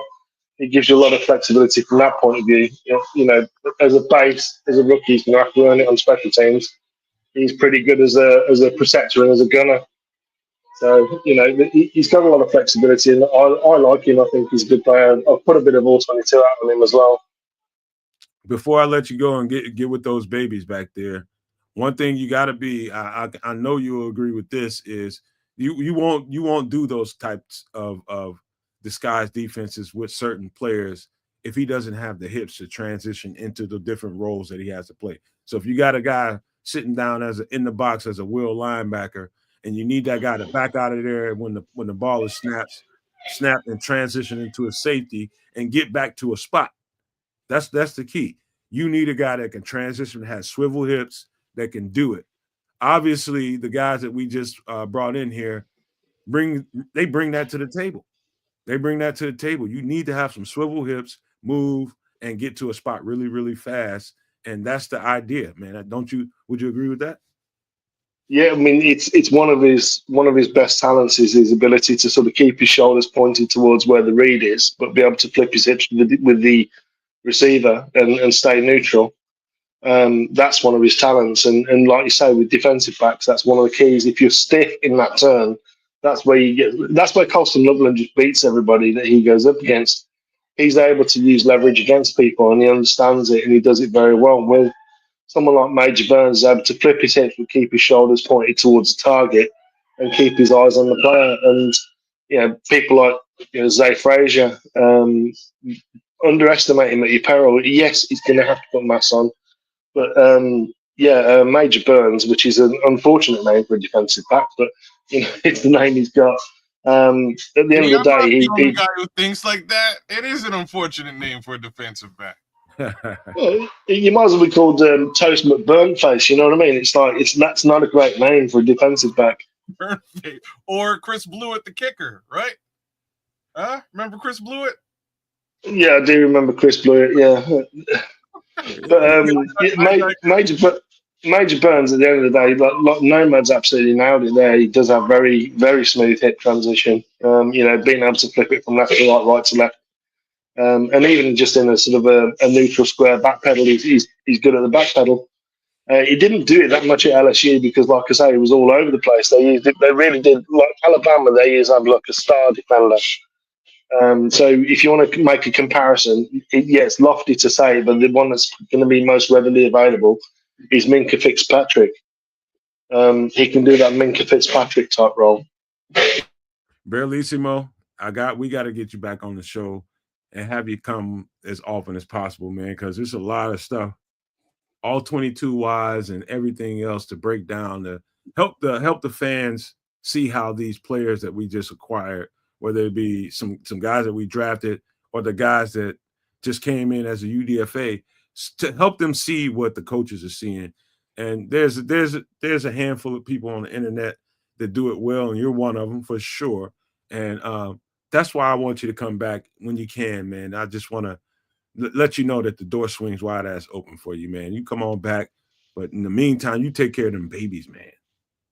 Yeah. He's been up since about 4 a.m. my time, so it's my night shift with him. So I'll be up until about 8-9 o'clock, and then I'll be getting a bit of a nap. But always a pleasure to come on and chat ball with you. And like I say, I mean, whenever I can, I will. And I appreciate you having me on. And it's always good, not to tell people what to think, but give them what to think about. And I think that's what you do here on the Nomad Network. And it's always a pleasure to come and talk ball with you.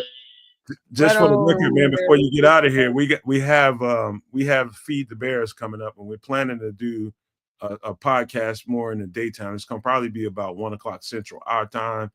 We're planning on doing that soon, and we're just trying to set the parameters up for it so that we can go ahead and get it off the ground. But I feel like that's a good time for me. Yeah, that's what I thought, man. Just so you know, man. So if you can just have some thoughts around, maybe coming and contributing for that, man, that'd be great.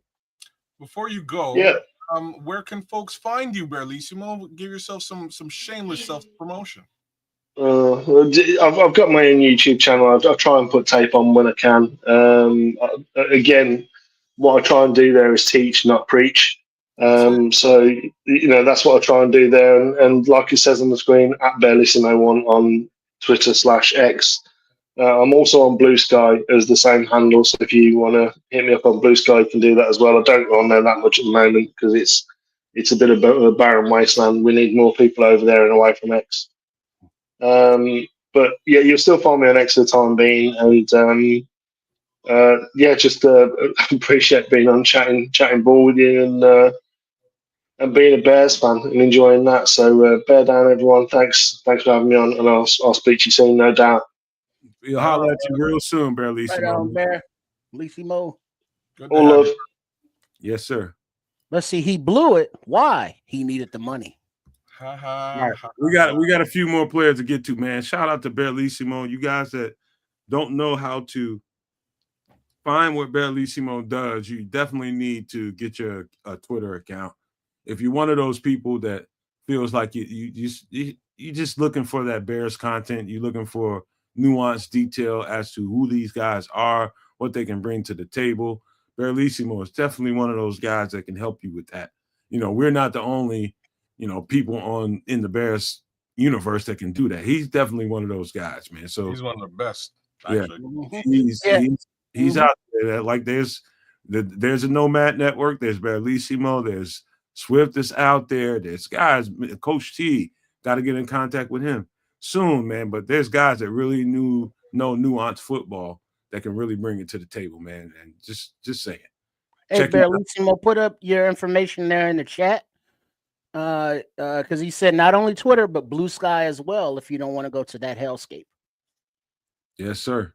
All right, we got to get to a couple more players, man, before we get out of here, man. And we're running low on time. We're way over schedule, in my opinion. But this is what it is, man. We're Bears content creators. We got to live with what we got.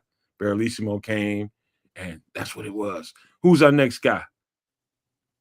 Now we got Shamar, right?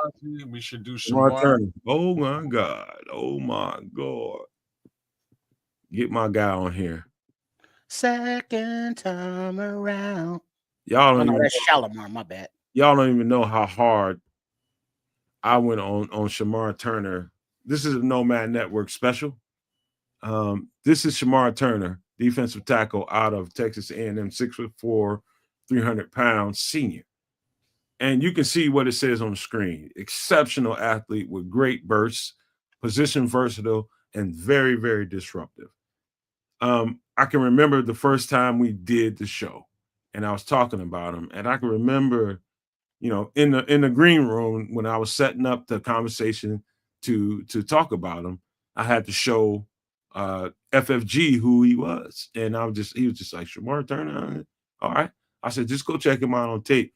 And by the time we got back to the green room to get ready for the show, FFG was just like, damn, Nomad. He's just like, all right. And this was a guy that I was like, this guy goes to a team that he's going to come out of nowhere on somebody. They do a lot of two-gapping kids down in at Texas A&M. Two-gapping is, for the people who don't know, that is not the technique that we play here in Chicago. It's a one-gap penetrating kind of defense, and that's going to be different for him. And so what was hard about watching his tape, and it's hard for a lot of people that watch tape, is the fact that you need to figure out how this two-gap and three defensive tackle translates to a one-gap penetrating defense. How does that work? What you got to pay attention to is the get off, the burst, the fight, just the disruptive ability that he has to him, and his hands, and how resistant he is beneath the waist. This guy held up at 300 pounds. In my opinion, 300 pounds is overweight for Shamar Turner. I think the best Shamar Turner is somewhere around 190, in my opinion. Now, why he's attractive is he played some edge rusher at Texas A&M. He didn't just play three technique. He played nose tackle at times. The versatility is what magnetized Dennis Allen to this player. He played every technique there. 0 tech, 1, 3, 5, 9. Every last one of them, he played it. Every last one of them, he played it. And I keep telling you guys, and Trip and kids, you heard me say it time and time again. It's the versatility. Sometimes you're looking at defensive linemen and Dennis Allen's defense, and you can't tell one from the other. That's because they all rotate in and out of each other's roles, and they all know them well. I'm telling you guys right now, Zach Pickens, bring your A game, cuz. Yeah, because Zach Pickens, if I'm Ryan Pauls, I'm looking around the league like, hey, who needs a slightly used defensive tackle named Zach Pickens, and what you got for us? And Shamar Turner, yeah, 290. You said 190 there by mistake on that. But it seems like this is a Dennis Allen was like, hey, coach, hey, GM, Shamar Turner, make that happen. And this is a quote unquote first round talent who fell off a little bit due to injury, but he played through them. Like James is saying, he was a defensive end, then moved to defensive tackle. So he does have that positional versatility. And he's a mean MFer. When he punched old boy in his ding dong, because he was trying to put his ding dong on his helmet, he was like, nah, homie, well, what's up with that? And this is the same kid that was like, offensive lineman ain't got nothing coming. I'm going to take their lunch money. They cannot block me. And it's like the attitude, and he can back up the attitude. I'm interested to see what he can do on the field. Coming out of college, Rocket Dreams wants to know, is he better than Pickens coming out of college? You see, the thing is about Zach Pickens and him. They both played, two-gapping technique when they were in college as defensive tackles. The difference between Shamar Turner and Zach Pickens is the fight and the want to. The power and get off. You throw those two in there as well. No. Both of them share that same trait. Power and get off is the same. They both get off the ball and they both play with power. What you see in Shamar Turner versus Zach Pickens is the consistency is there way more often for Shamar Turner than it was in Zach Pickens. Zach Pickens will take plays off when he was on tape in college. This guy comes with it, and he's violent. That's the difference between – all you got to do is, you guys that are watching this show right now, go back to the Nomad Network YouTube channel and go find that Feed the Bears video that I did on Zach Pickens. And in that video, you will find me saying that Zach Pickens he needs to find that dog, that inner dog that's there in him somewhere that hasn't shown up on tape often enough to prevent them from making this draft pick for Shamar Turner. Why they pick Shamar Turner is that dog isn't prevalent enough in Zach Pickens' game. You don't see it on tape. It's there and it's gone. Just like in college. The power, the burst, it's all there, kids. It's there.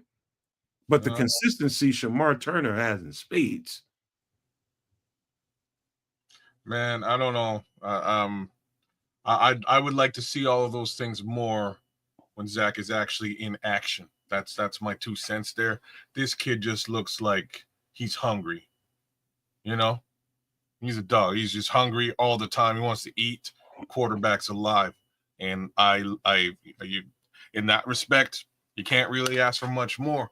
One other thing that I'll put out there is that apparently he's had, according to Courtney Cronin, he's had over 200 snaps at every position on the line, which is awesome, right? Like if you wanted to get multiple or mix shit up, for lack of a better term, that's what DA wants to do. He found himself a guy who could definitely help him with that. Right. So, And now we're saying that Pickens, and they're saying angry Pickens is the Pickens we need. Yeah. And he was coming off injury last year, and the team was in flux. Okay.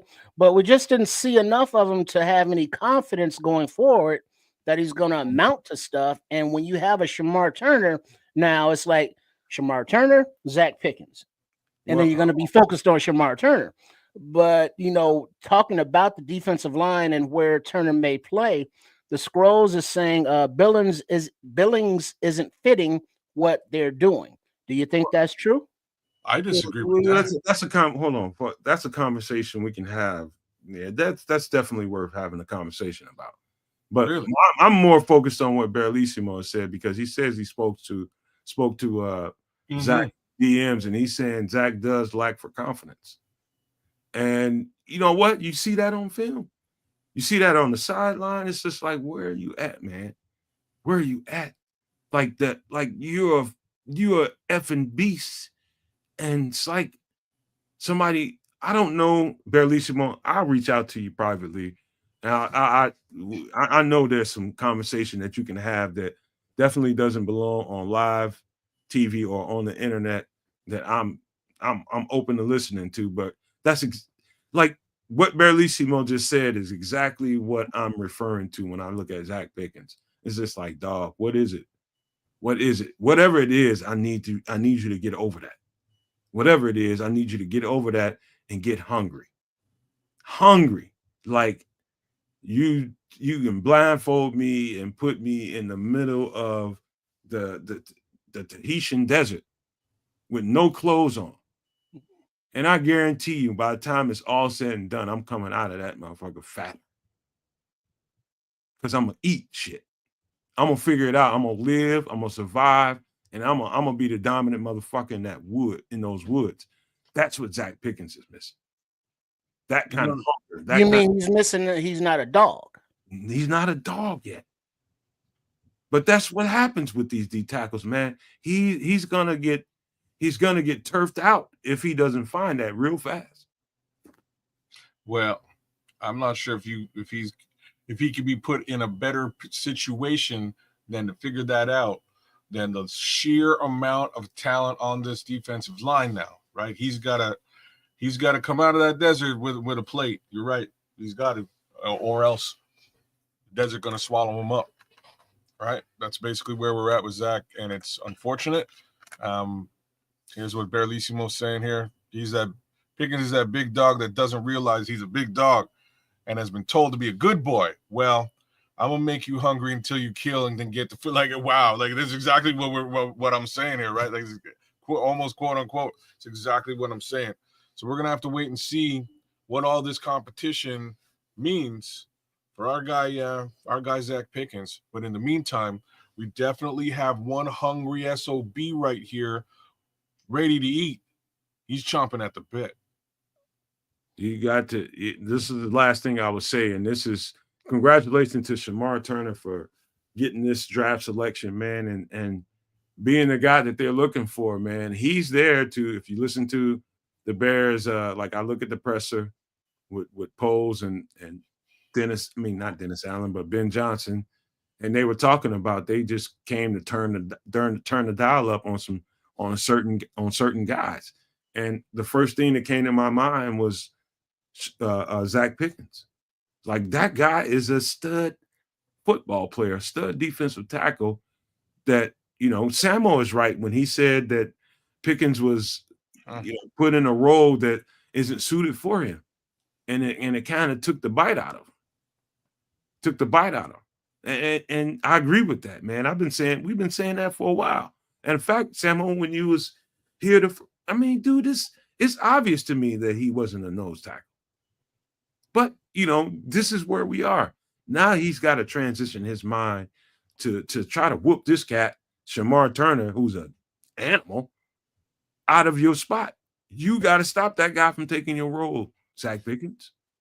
And the thing is, you can't teach being a dog. Either you are or you aren't. I mean, that's not something that you bring out of a person. It's like, if anything, you got to tame them a little bit and tone them down. True dogs. Yeah. That's just not his game. Man. Yeah, folks are saying it the way that it should be said. Barlissimo, I want to hear your take. Oh, what's the take? Here he goes. If he gets the same amount of reps, Shamar Turner will get more sacks and tackles for loss than Mason Graham next year. Oh, wow. Yeah, I'm hyped. Maybe I shouldn't have had that expressed. Hey, man, I'm with you, and that's the hope. I wouldn't put those numbers up there just because of the rotation. The rotation on this line is going to be crazy. You mentioned Barlissimo. You mentioned Jonathan Ford, the kid from the Packers. He's going to be instrumental as a nose, if it's only in replacement capacity or rotation with Andrew Billings. I really like what they've put together, and it's just so unfortunate that that kind of it just kind of makes Zach Pickens the odd man out. I'll tell you what, man. This is what we're gonna do, because we've been here 3.5 hours, and we need to cover a couple more guys, a few more guys. And this ain't the story, man. But one other thing that I want to mention to you guys, and I don't know, we all come from different life experiences, guys, and what I'm about to say, you know, some of you two might relate to. I don't know, but dog is a dog, and there's a dog that bites, and there's a dog that people think that don't bite, but he's got the teeth. He's just not willing to use them on you.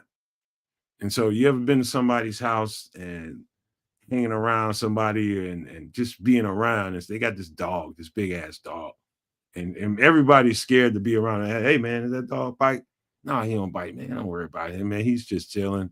Big dog ain't never uses aggression on nobody because he's been kind of taught not to. He gets along with everybody. He ain't tripping like that, right? Then all of a sudden you're around him, that motherfucker just take off on somebody. For whatever reason, you in that house and you don't really even know why. That dog just took off on somebody and he's a problem. You know, pit bulls have that problem all the time. All the time. They're made to destroy. And this is a conversation about Zach Pickens and Shamar Turner.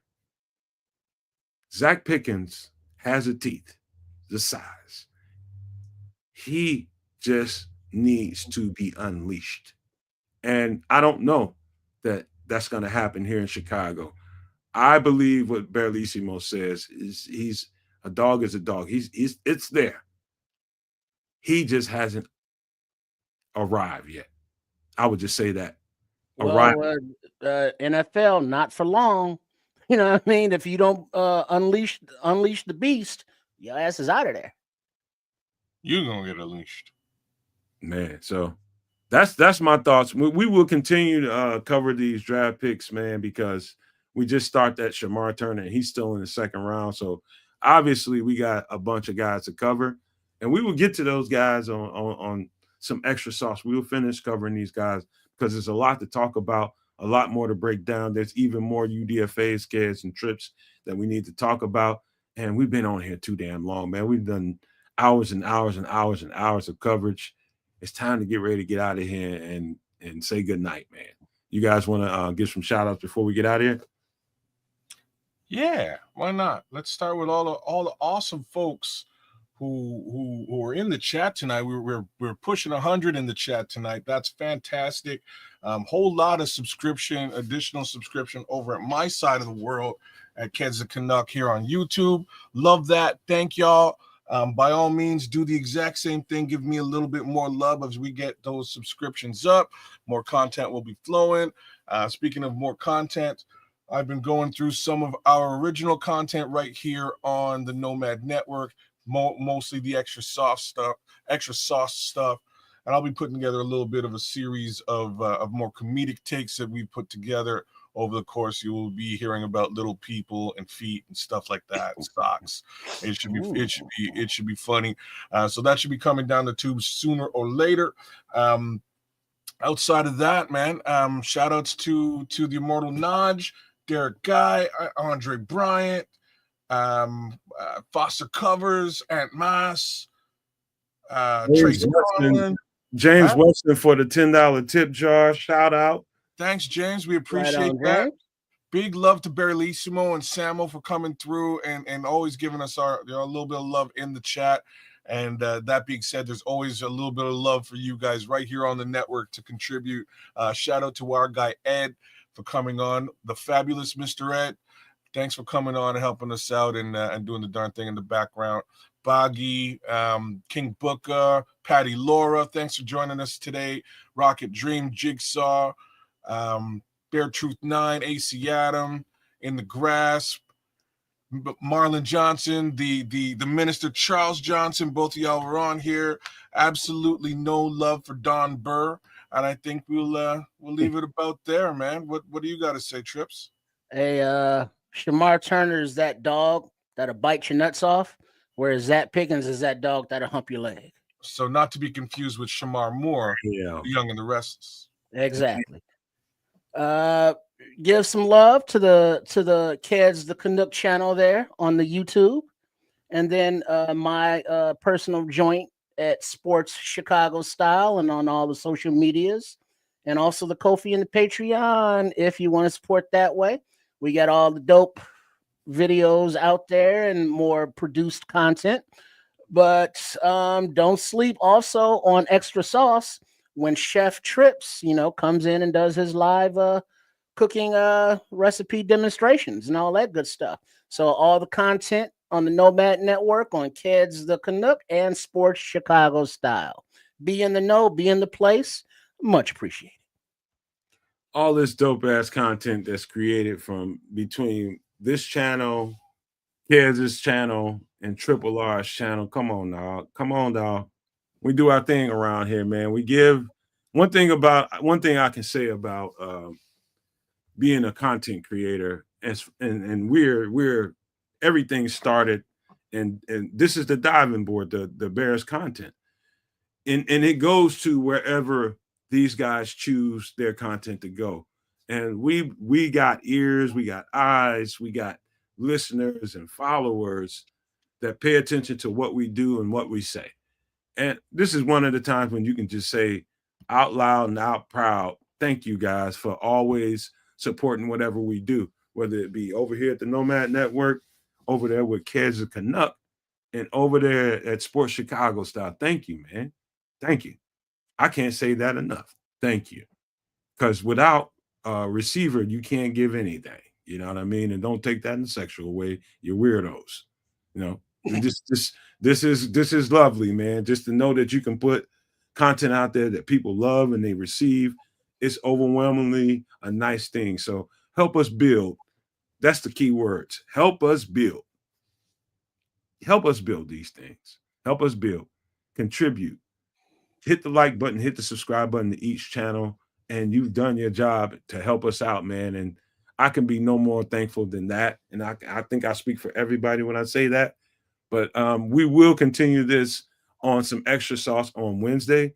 We are working on putting out Feed the Bears, and it's a work in progress. And hopefully we'll be out sometime this week, but I can't give a definite day. But we're definitely getting ready to put out some content for Feed the Bears around the 1 o'clock area, just to have an ulterior to some of the other content out there. Just give you guys some daytime content, because I know we got a lot of listeners and watchers from all over the place, and people have told me over and over again, like, hey man, I would love to be live on the show, but you don't have anything in my time frame that I can. Okay, we're trying to fix that. That's mainly why we're going to do that, just to give you guys that want to contribute and have some say so on those times and hours, give you something that you can chime in on, and hopefully you guys will like it, man. So look forward to that. And also the website is coming. We're just clearing this last hurdle, which is all the prospect content and free agency content and all the draft content that we just got through doing. And we're getting ready to close the deal on that, because we don't have a whole lot else to talk about before we can put this website out, and we can go from there, man. And I think after the website is put out, everything is going to just kind of fall into place after that. So be looking forward to that. Thank you guys for being here. Shout out to Triple R taking time over here and making sure he got here to this Nomad at Night episode to talk about these Bears. Shout out to my guy from Canada, always there for everything that we do. Love you guys, man. Shout out to Samo, who couldn't be here tonight and wanted to be here tonight. We'll get him back in here, man. We're going to do like we always do, man. Appreciate you guys, man. I'm going to leave you guys with these famous words.